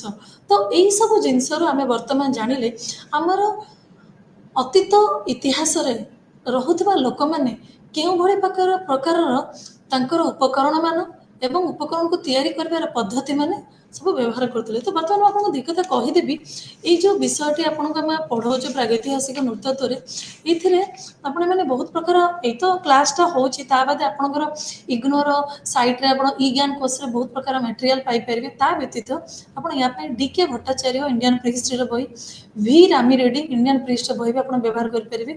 ତା ସହିତ ଓଡ଼ିଆରେ ଆପଣ ମୌଳିକ ନୃତତ୍ୱ ବୋଲି ଗୋଟେ ବହି +2 ପାଇଁ ଆସୁଛି, ଯେଉଁଟାକି ବିସି ପରିଡ଼ା ଏବଂ ପିସି ପରିଡ଼ା ଏବଂ ବିକେ ଖିଲାର ତାକୁ ଲିଖିଛନ୍ତି। ତ ଏଥିରେ ଆପଣ ଓଡ଼ିଆରେ କିଛିଟା ଏହାର ଧାରଣା ପାଇପାରିବେ। ତା ବ୍ୟତୀତ ଆଉ ଗୋଟେ ବହି ଭାରତ ଇତିହାସର ଗୋଟେ ବହି ଯେଉଁଟାକି ଶରତ ପରିଡ଼ା ଲେଖିଛନ୍ତି, ସେଇଥିରେ ବି ଆପଣ ବହୁତ ଗୁଡ଼ା ଓଡ଼ିଆରେ ଆପଣ ଏଥିରୁ ଧାରଣା ପାଇପାରିବେ ଏବଂ ଏ ପାଠ ବିଷୟରେ ଆପଣ କିଛି କିଛି ମାନେ ସମ୍ୟକ ଧାରଣା ପାଇପାରିବେ। ତାକୁ ଆପଣ ବିଭିନ୍ନ ପ୍ରକାର ବାକି ମେଟେରିଆଲ ଇ ଜ୍ଞାନ କୋର୍ସ ସିପିଜି ପାଠଶାଳାର ମେଟେରିଆଲ ନେଇ ଆପଣ ସୁନ୍ଦର ଭାବରେ ନୋଟ୍ ତିଆରି କରିକି ତାକୁ ପଢ଼େଇ ପାରିବେ। ତ ଇଏ ହେଲା ଆମର ଟୁଲ୍ର ଟାଇପୋଲୋଜି, ଟେକ୍ନୋଲୋଜି ଆଉ ଟାଇପୋଲୋଜି, ତାର ବିଭିନ୍ନ ଉପକରଣ ଏବଂ ଉପକରଣ ତିଆରିର ପଦ୍ଧତି। ଏହାପରେ ଆମେ ଆସିବା, ଆମେ ଯେଉଁ ବାରମ୍ବାର ଯେଉଁ ଆଲୋଚନା କରୁଛେ ପ୍ରାଚୀନ ପ୍ରସ୍ତର ଯୁଗ, ଉଚ୍ଚ ପ୍ରସ୍ତର ଯୁଗ, ଉଚ୍ଚ ପ୍ରାଚୀନ ପ୍ରସ୍ତର ଯୁଗ, ମଧ୍ୟ ପ୍ରାଚୀନ ପ୍ରସ୍ତର ଯୁଗ, ନିମ୍ନ ପ୍ରାଚୀନ ପ୍ରସ୍ତର ଯୁଗ, ମଧ୍ୟ ପ୍ରସ୍ତର ଯୁଗ, ଉଚ୍ଚ ପ୍ରସ୍ତର ଯୁଗ, ଏ ଯେଉଁ ବିଭିନ୍ନ ପ୍ରକାର ଆମେ ପ୍ରସ୍ତର ଯୁଗ କରୁଛେ, ସେ ପ୍ରସ୍ତର ଯୁଗର କେଉଁଠୁ ଆରମ୍ଭ ହୋଇଥିଲା, କେବେ କେବେ କେଉଁଠି ମିଳିଥିଲା ଏବଂ କ'ଣ ପ୍ରକାର ସବୁ ଆମେ ଉପକରଣ ମାନ ପାଇଥିଲେ, କାହିଁକିନା ସେଇ ବିଷୟରେ ସମ୍ୟକ ଧାରଣା ଆମକୁ ନିହାତି ଜରୁରୀ। ନହେଲେ ଆପଣ ଯେଉଁ ଏଗୁଡ଼ା ସବୁ ଜାଣିଲେ, ଆମ ଇଣ୍ଡିଆର, ଆମ ପୃଥିବୀରେ କେଉଁ କେଉଁ ଜାଗାରୁ ମିଳିଥିଲା, ପୃଥିବୀ ତ ନୁହେଁ, ମୁଖ୍ୟତଃ ମୁଁ ଇଣ୍ଡିଆର ଜାଗା କହିବି, ବଟ୍ ପୁରୁଣା ଜାଗାରେ, ପୁରୁଣା ବେଳେ ଆମର ବହୁତ ଗୁଡ଼ା, ଆମ ଭାରତର ବହୁତ ଜାଗା ମିଶିକି ଥିଲା ତାର ଇଏଗୁଡ଼ାରେ। ତେଣୁ ବହୁତ ଗୁଡ଼ା ଜାଗାରୁ କେଉଁଠି କ'ଣ କ'ଣ ଉପକରଣ କେଉଁଭଳି ଭାବରେ ମିଳିଛି, ସେ ବିଷୟରେ ଆମେ ଆଲୋଚନା କରିବା। ବର୍ତ୍ତମାନ ଆମେ ଆଲୋଚନା କରିବା ପ୍ରାଚୀନ ପ୍ରସ୍ତର ଯୁଗ ସଂସ୍କୃତି। ତ ପ୍ରାଚୀନ ପ୍ରସ୍ତର ଯୁଗ ସଂସ୍କୃତି କହିଲେ, ମୁଁ ଆପଣଙ୍କୁ ଆଗରୁ ବି କହିଥିଲି, ରବର୍ଟ ବ୍ରୁସ୍ ଫୁଟ୍ 1863ରେ ଚେନ୍ନାଇ ଠାରେ ଗୋଟେ ପ୍ରାଚୀନ ପ୍ରସ୍ତର ପାଇଥିଲେ, ଯୋଉଠୁ କି ସେ ଆରମ୍ଭ କରିଥିଲେ ଯେ ନାଇଁ ପ୍ରାଚୀନ ପ୍ରସ୍ତର ଯୁଗର ଗୋଟେ ପ୍ରଥମ ସେ ଆଇଡେଣ୍ଟିଫାଏ କରିଥିଲେ ଏବଂ ସେ ଧୀରେ ଧୀରେ ସବୁ ପ୍ରକାର ତାର ଟ୍ରେସେସ୍ ମିଳିଲା। କୋଉଠୁ କୋଉଠୁ ମିଳିଲା? ମୁଖ୍ୟତଃ ନଦୀକୂଳ, ନଦୀ ଉପତ୍ୟକା, ପାର୍ବତର ପାଦଦେଶ, ଗୁମ୍ଫା ଏବଂ ବିଭିନ୍ନ ଆଶ୍ରୟସ୍ଥଳୀ ଗୁଡ଼ିକ ଚିହ୍ନଟ କରାଗଲା ଏବଂ ଏମାନଙ୍କର ଅଂଶବିଶେଷ ମିଳିଲା। ପରବର୍ତ୍ତୀ ସମୟରେ ପ୍ରସ୍ତର ଯୁଗ କେବଳ ସିନ୍ଧୁ ଓ ଗଙ୍ଗା ନଦୀର ସମତଳ ଅଞ୍ଚଳ ବ୍ୟତୀତ ଭାରତୀୟ ଉପମହାଦେଶ ପ୍ରାୟ ସବୁ ଅଞ୍ଚଳର ମିଳିଛି ଏବଂ ସେହି ସମୟର ପୂର୍ବାଶେଷ ବି ଏହିସବୁ ଜାଗାରୁ ଆମକୁ ମିଳିଥିଲା। ତ ବର୍ତ୍ତମାନ ମୁଁ ଆପଣଙ୍କୁ ବହୁତ ଗୁଡ଼ା ଆମେ ବହୁତ ପାଲିଓଲିଥିକ ବହୁତ ଜିନିଷ ପଢ଼ି ଆସିଲେଣି। ତ ଏହି ପ୍ରତ୍ନତତ୍ତ୍ୱବିତ୍ଙ୍କ ମତରେ ଏହି ଯୁଗଟି ଖ୍ରୀଷ୍ଟପୂର୍ବ 6 ଲକ୍ଷ ଠାରୁ ଖ୍ରୀଷ୍ଟପୂର୍ବ 10,000 ପର୍ଯ୍ୟନ୍ତ ଥିଲା ଏବଂ ଏହାକୁ ବିଭିନ୍ନ ଭାଗରେ ବିଭକ୍ତ ବି କରାଯାଇଥିଲା। ଏବଂ ଏହି ସମୟରେ ଯେଉଁ ଉପକରଣ ଗୁଡ଼ିକ ମିଳିଥିଲା ତାହା ଥିଲା ପୂର୍ବବର୍ତ୍ତୀ ପ୍ରାଚୀନ ପ୍ରସ୍ତର ଯୁଗ, ହସ୍ତକୁଠାର, କଟାରୀ, କାଟିବା ଯନ୍ତ୍ର। ମଧ୍ୟ ପ୍ରାଚୀନ ପ୍ରସ୍ତର ଯୁଗରେ ଆମର ମିଳିଲା ବିଭିନ୍ନ ପ୍ରକାର ଫଳକ, ବ୍ଲେଡ୍, ବୋରର, ସ୍କ୍ରାପର। ଦେନ୍ ତାପରେ ମିଳିଲା ଉଚ୍ଚ ପ୍ରାଚୀନ ପ୍ରସ୍ତର ଯୁଗ, ଯେଉଁଥିରେ କି ଆମର ଫଳକ, ବୁରିନ୍ ଏଗୁଡ଼ା ସବୁ ମିଳିଲା। ତାପରେ ଏହି ସମୟରେ ଆମେ ଯେଉଁ ଉପକରଣ ପ୍ରବିଧି ବିଜ୍ଞାନ ଅଥବା ଯେଉଁ ତିଆରି କରିବାର ଯେଉଁ ପଦ୍ଧତି ଗୁଡ଼ା ଆମେ ଜାଣିଥିଲେ, ସେ ଭିତରୁ ଆମେ ତ ଜାଣିଥିଲେ କି ମୁଁ ଆପଣଙ୍କୁ କହିଥିଲି କେମିତି stone hammer technique, block and anvil technique ଏହିସବୁ ବ୍ୟବହାର କରି ସେମାନେ କିଭଳି ତିଆରି କରୁଥିଲେ। ତ ଏହି ସମୟରେ ସେମାନଙ୍କର ମୁଖ୍ୟ ଥିଲା ପେବଲ୍ ଟୁଲ୍ ଏବଂ ଏ ପେବଲ୍ ଟୁଲ୍ ସେମାନେ ତିଆରି କରୁଥିଲେ ଚପର ଚପିଂ ଟୁଲ୍। ସୋ ପ୍ରାଚୀନ ପ୍ରସ୍ତର ଯୁଗ ଉପକରଣଟି ଦୁଇ ପ୍ରକାର ସ୍ଥାନରେ ମିଳିଥିଲା। ପ୍ରଥମତଃ ବାସସ୍ଥଳୀ, ସାଧାରଣତଃ ପର୍ବତ ଆଶ୍ରୟସ୍ଥଳୀ କିମ୍ବା ଖୋଲା ଜାଗା ଏବଂ ଅଥବା ଯୋଉଠୁ ସେମାନେ ତିଆରି କରିଥିଲେ ସେଇ ସବୁ ଜାଗାରୁ ସେମାନେ ପାଇଥିଲେ। ତେଣୁ ଦୁଇ ପ୍ରକାର ଜାଗାରୁ ସେମାନେ ପାଇଥିଲେ। ତାପରେ ତାଙ୍କର ଯେଉଁ ପ୍ରାଚୀନ ପ୍ରସ୍ତର, ଆମେ ତ ଏତେ ପର୍ଯ୍ୟନ୍ତ ସବୁ ଆଲୋଚନା କରିସାରିଲେଣି, ବିଭିନ୍ନ ପ୍ରକାର ପ୍ରସ୍ତର, ତାର ପଦ୍ଧତି ଗୁଡ଼ିକ, ନିର୍ମାଣ ପଦ୍ଧତି ଗୁଡ଼ିକ। ତ ଏଇ ଯେଉଁ ସବୁ ଆମେ କରିଚାଲିଛେ, ଏଇ ବିଷୟରେ, ଏଇ ଭାଗରେ, ଏଇ ଜାଗାରେ ମୁଁ ଆପଣଙ୍କୁ କହିଚାଲିବି କି ସବୁ ଯେଉଁ ବିଭିନ୍ନ ପ୍ରସ୍ତର ଯୁଗରେ କେଉଁ କେଉଁ ପ୍ରକାରର ଉପକରଣ କୋଉଥିରେ ତିଆରି ହେଇଥିଲା, ଲୋକମାନେ କିଭଳି ଭାବରେ ବଞ୍ଚୁଥିଲେ, କୋଉ ଜାଗାରୁ ମିଳିଥିଲା ଏବଂ ତାଙ୍କର ସଂସ୍କୃତି ଏବଂ ବ୍ୟବହାର କେମିତି କରୁଥିଲେ। ଠିକ୍ ଅଛି। ତ ଏଇ ଯେଉଁ ପ୍ରସ୍ତର ଗୁଡ଼ିକ କ୍ୱାର୍ଜାଇଟ୍, ସେଲ୍, କ୍ୱାର୍ଜ ଏବଂ ବାସାଲ୍ଟ ଉପକରଣ ବାସାଲ୍ଟରେ ତିଆରି ହେଇଥିଲା। ତେଣୁ ଏହି ପ୍ରାଚୀନ ପ୍ରସ୍ତର ଯୁଗ ଲୋକମାନଙ୍କୁ ଶିଳା ସ୍ଫଟିକ ମଣିଷ ବୋଲି ମଧ୍ୟ କୁହାଯାଉଥିଲା। ଏହି କାରଣ ପାଇଁ ୟାକୁ ଏହା ବ୍ୟତୀତ ଅନ୍ୟ ବ୍ୟବହୃତ ପଦାର୍ଥ ସହିତ ମଧ୍ୟ ଏଇ ମଧ୍ୟପ୍ରାଚୀନ ଏଇ ପ୍ରାଚୀନ ପ୍ରସ୍ତର ଯୁଗରେ ଲାଲ ହଳଦିଆ ମାଟିଆ ରଙ୍ଗର ବହୁ ଜିନିଷ ମିଳୁଥିଲା, ଯାହାକୁ ଆମେ ଜେସ୍ପର ବୋଲି ବି କହୁଥାଉ। ଏବଂ ଏହି ସମୟରେ ଯେଉଁ ଫଳକ ଏବଂ ବଟାଳି ବହୁତ ଭାବରେ ବ୍ୟବହାର କରୁଥିଲେ। ତ ଏଇ ପ୍ରାଚୀନ ପ୍ରସ୍ତର ଯୁଗର এই ପ୍ରସ୍ତର ଯୁଗରେ ଆମର ହସ୍ତକୁଠାର, କଠାରୀ, ଚୋଟ ଦେଇ କାଟୁଥିବା ବିଭିନ୍ନ ପ୍ରକାର ଉପକରଣ ମାନ ବ୍ୟବହାର ହୋଇଥିଲା। ଏହି ସମୟରେ ସ୍ୱାନ କଲଚର, ଆଚୁଲିଆନ କଲଚର ମିଳିଥିଲା। ତ ଏ ସ୍ୱାନ କଲଚରଟି ହେଉଛି ସିନ୍ଧୁ ଉପତ୍ୟକାରୁ ସିନ୍ଧୁ ନଦୀର ଏକ ଶାଖା ନଦୀ ସ୍ୱାନ ନାମରେ ନାମିତ ହୋଇଥିଲା। ଆପଣମାନଙ୍କୁ ଗୋଟେ ଚିତ୍ର ଦେଖାଉଛି ମୁଁ, এইটি দেখন্তু এই যে সোয়ান কলচরটি এইটি দেখন্তু আপনারা দেখিকি জানিপারে। এইটি দেখন্তু তার বিভিন্ন প্রকারর স্ତর গুড়িক T1, T2, T3, T4, T4 তাମାନେ এই বিভিন্ন বিভিন্ন স্তରରେ তার ସବୁ বিভিন্ন প্রকার জমা হয়েছিল। তো এই সোয়ানটাকে ସେମାନେ pre swan, early swan, late swan বলি ବି କହୁଥିଲେ। ତ এই ପ୍ରି সোয়াନରେ pre swan, early swan, late swan বলি ବି କହୁଥିଲେ। ତ ଏହାକୁ ଡିଟେରା ଏବଂ ପ୍ୟାଟର୍ନସନ୍ ଡିଟେରା ଏବଂ ପ୍ୟାଟରସନ୍ ବାହାର କରିଥିଲେ, ପ୍ରଥମ ବାହାର କରିଥିଲେ। ଏବଂ ପ୍ରି সোয়াନରେ ମୁଖ୍ୟତଃ ସେ କହୁଛନ୍ତି ବଡ଼ ବଡ଼ ଫ୍ଲେକ୍ ଏବଂ କ୍ୱାର୍ଜାଇଟ୍ରେ ତିଆରି ହେଇଥିବା ଜିନିଷଟା ଅଧିକ ଦେଖାଗଲା। ତାପରେ ଆସିଲା ଆର୍ଲି সোয়ান, ଏଥିରେ ବହୁତ ଫ୍ଲେକ୍ ମିଳିଲା, ଯେଉଁଥିରେ କି ଚପର ମିଳିଲା, ପେବୁଲ୍ ମିଳିଲା, ବିଭିନ୍ନ ପ୍ରକାର ଚପିଂ ଏବଂ ଡିସ୍କଏଡ୍ କୋର୍ସ, ସାଇଡ୍ ସ୍କାପର ସବୁ ମିଳିଲା। ତାପରେ ଆସିଲା ଆମର ଲେଟ୍ সোয়ান। ଲେଟ୍ সোয়াନରେ ଆମର କ'ଣ ମିଳିଲା? ମୁଁ ଏବେ ଏଇ সোয়ান କଲଚର ବିଷୟରେ କହୁଛି, সোয়ান ସଂସ୍କୃତି ବିଷୟରେ। ଲେଟ୍ সোয়ানଟା କ'ଣ ହେଲା? ଯେଉଁଟାକି ସିନ୍ଧୁ ନଦୀର ଏକ ଶାଖା ନଦୀ ପାଖରେ সোয়ান ନାମରେ ନାମିତ ହୋଇଥିଲା। ଲେଟ୍ সোয়াନ କ'ଣ? ତ ଆପଣ ଦେଖିବେ ନଦୀ ପାଖରେ ହିଁ ସଂସ୍କୃତିଟା ମିଳିଛି, ଠିକ୍ ଅଛି। ତ ଲେଟ୍ সোয়ানଟା କୋଉଠି ମିଳିଲା? ଆମର ରାଉଲପିଣ୍ଡିରେ ଗୋଟେ ଜାଗା ଥିଲା, ତାକୁ ଚୁନ୍ତ୍ରା ବୋଲି କୁହାଯାଉଥିଲା, ଯୋଉଠୁ କି ହ୍ୟାଣ୍ଡେକ୍ସ, କ୍ଲେଭର, ଲେଭଲଏସ୍ ଏବଂ ଟର୍ଟଏସ୍ ଫ୍ଲେକ୍ ସବୁ ମିଳିଲା। ତ ପ୍ରଥମେ ଆମେ ପ୍ରାଚୀନ ଯୁଗର କାଳ ଆମେ ଭାବିଲେ କି ଏଇଟା 6 ଲକ୍ଷରୁ ଲକ୍ଷେ ଭିତରେ ମିଳିଲା। ଆମେ କ'ଣ କ'ଣ ଉପକରଣ ପାଇଲେ, ତାପରେ ଆମେ ଆରମ୍ଭ କଲେ କେଉଁଠୁ କେଉଁଠୁ କ'ଣ କ'ଣ ଉପକରଣ ପାଇଲେ। ତ সোয়ানରୁ ଜାଣିଲେ। ତାପରେ ଆସିବା ଭାରତର ଉତ୍ତର ପଶ୍ଚିମ ଅଞ୍ଚଳରେ ଏହି ସଂସ୍କୃତି ସ୍ୱାନ ସଂସ୍କୃତି ଭଲ ଭାବେ ପରିଦୃଷ୍ଟିତ ହେଉଥିଲା। ଆଚୁଲିଆନ, ତାପରେ ଆସିବା ଆଚୁଲିଆନ ସଂସ୍କୃତି। ଏ ଆଚୁଲିଆନ ସଂସ୍କୃତି ଫ୍ରାନ୍ସର ସେଣ୍ଟ ଆଚୁଲ ସ୍ଥଳ ନାମରେ ନାମିତ ହୋଇଛି। ଏହି ସମୟରେ ହସ୍ତକୁଠାର ଏବଂ କଟାରୀ ଆଦି ଉପକରଣର ବହୁତ ବ୍ୟବହାର ହେଉଥିଲା। ଏହି ସଂସ୍କୃତିର କେତେକ ପ୍ରସ୍ତର ଉପକରଣ ଲେଭଲସିଆନ ଟେକ୍ନିକ୍ ପ୍ରୟୋଗରେ ତିଆରି ହୋଇଥିଲା ଏବଂ ପ୍ରଥମେ ତ ଫ୍ରାନ୍ସରୁ ଏହି ସ୍ଥଳଟା ଆବିଷ୍କୃତ ହୋଇଥିଲା, ତେଣୁକରି ଏହାର ନାମ ଲେଭଲସ୍ ବୋଲି ରଖାଗଲା। ବର୍ତ୍ତମାନ ପଳେଇ ଆସିବା କ'ଣ କ'ଣ କରାଯାଉଛି ଆମର। ଏହି ଉପକରଣ ବିବିଧ କାର୍ଯ୍ୟ କରାଯାଉଥିଲା। ସେମାନେ କ'ଣ କ'ଣ ପାଇଁ ବ୍ୟବହାର କରୁଥିଲେ? ବିଭିନ୍ନ ଉପକରଣ ସେମାନେ କରୁଥିଲେ ପଶୁ ଶିକାର, ଚମଡ଼ା କାଢ଼ିବା, ମାଟି ତଳୁ ଚେର ବାହାର କରିବା, ଖାଦ୍ୟ ଶସ୍ୟ ଖୋଳିକି ବାହାର କରିବା, ମୂଳ ସବୁ ଖୋଜି ବାହାର କରୁଥିଲେ। ତେଣୁ ଆଚୁଲିଆନ ସଂସ୍କୃତିର ଚିହ୍ନ ଭାରତର ରାଜସ୍ଥାନ, ଗୁଜରାଟ, ମହାରାଷ୍ଟ୍ର ଏବଂ ପେନିନସୁଲା ଇଣ୍ଡିଆରେ ଦେଖାଯାଉଥିଲା ଏବଂ ଉତ୍ତର ପୂର୍ବ ଅଞ୍ଚଳରେ ମିଳିଛି।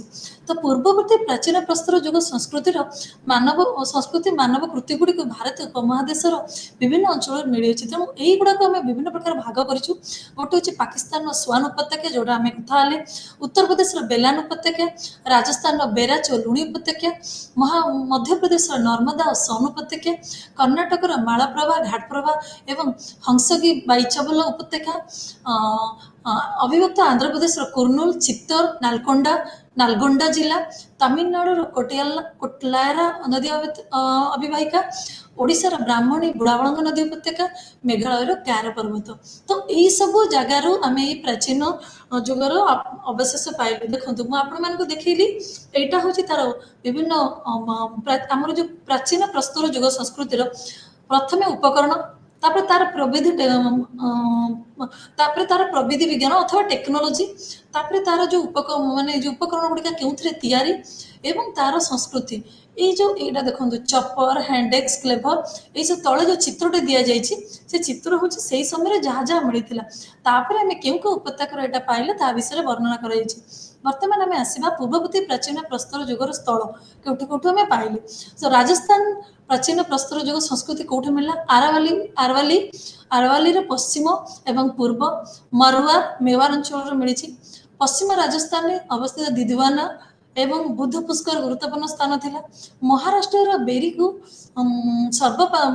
ପ୍ରତ୍ନତତ୍ତ୍ୱବିତ୍ ମାନେ ଦେଶର ସର୍ବପ୍ରାଚୀନ ପୂର୍ବବର୍ତ୍ତୀ ପ୍ରାଚୀନ ପ୍ରସ୍ତର ଯୁଗ ଭାବେ ଚିହ୍ନଟ କରିଛନ୍ତି।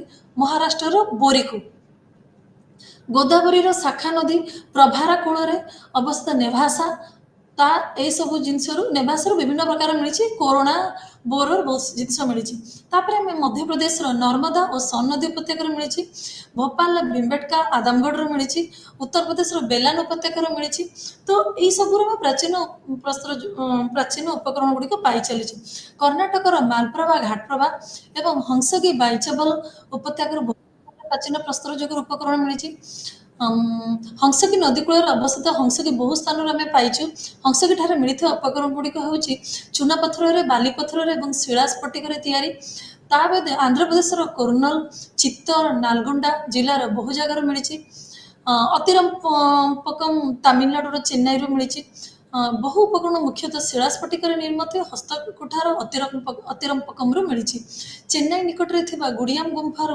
प्राचीन प्रस्तर जुगर विभिन्न प्रकार 3टी पर्यायर उपकरण मिली केरल पलघटू मिली पूर्व भारत में आसाम एवं मेघालय गारो पहाड़ प्राचीन प्रस्तर अवशेष मिली ओडिशार आमर संबलपुर जिलार दारी संबलपुर जिले में मयूरभंज जिलार कुलियाणा ठारे प्राचीन प्रस्तर जुगर अवशेष मिली यही प्राचीन प्रस्तर जुग गुड़िक ब्राह्मणी और बुढ़ावण उपत्यकार विभिन्न स्थान मिले आम ओडिशा रे तो आपड़ देखो तले जो टेबुलटा दिखाई राज्य और जगह यही जो जगह गुड़िक भारतर विभिन्न आपन को राज्य सहित कई जगार प्राचीन प्रस्तर जुगर विभिन्न प्रकार उपकरण मिली से विषय में आलोचना करें तेणु पूर्ववर्त प्राचीन प्रस्तर जुगर सब स्थल एमाने राजस्थान महाराष्ट्र मध्य प्रदेश ओडिशा कर्णाटक तमिलनाडु आंध्र प्रदेश राजस्थान मुझे कहली दिदवाना बुध पुष्कर महाराष्ट्र बोरी नोभासा मध्य प्रदेश भीमबेटका आदमगढ़ ओडिशार कुलियाणा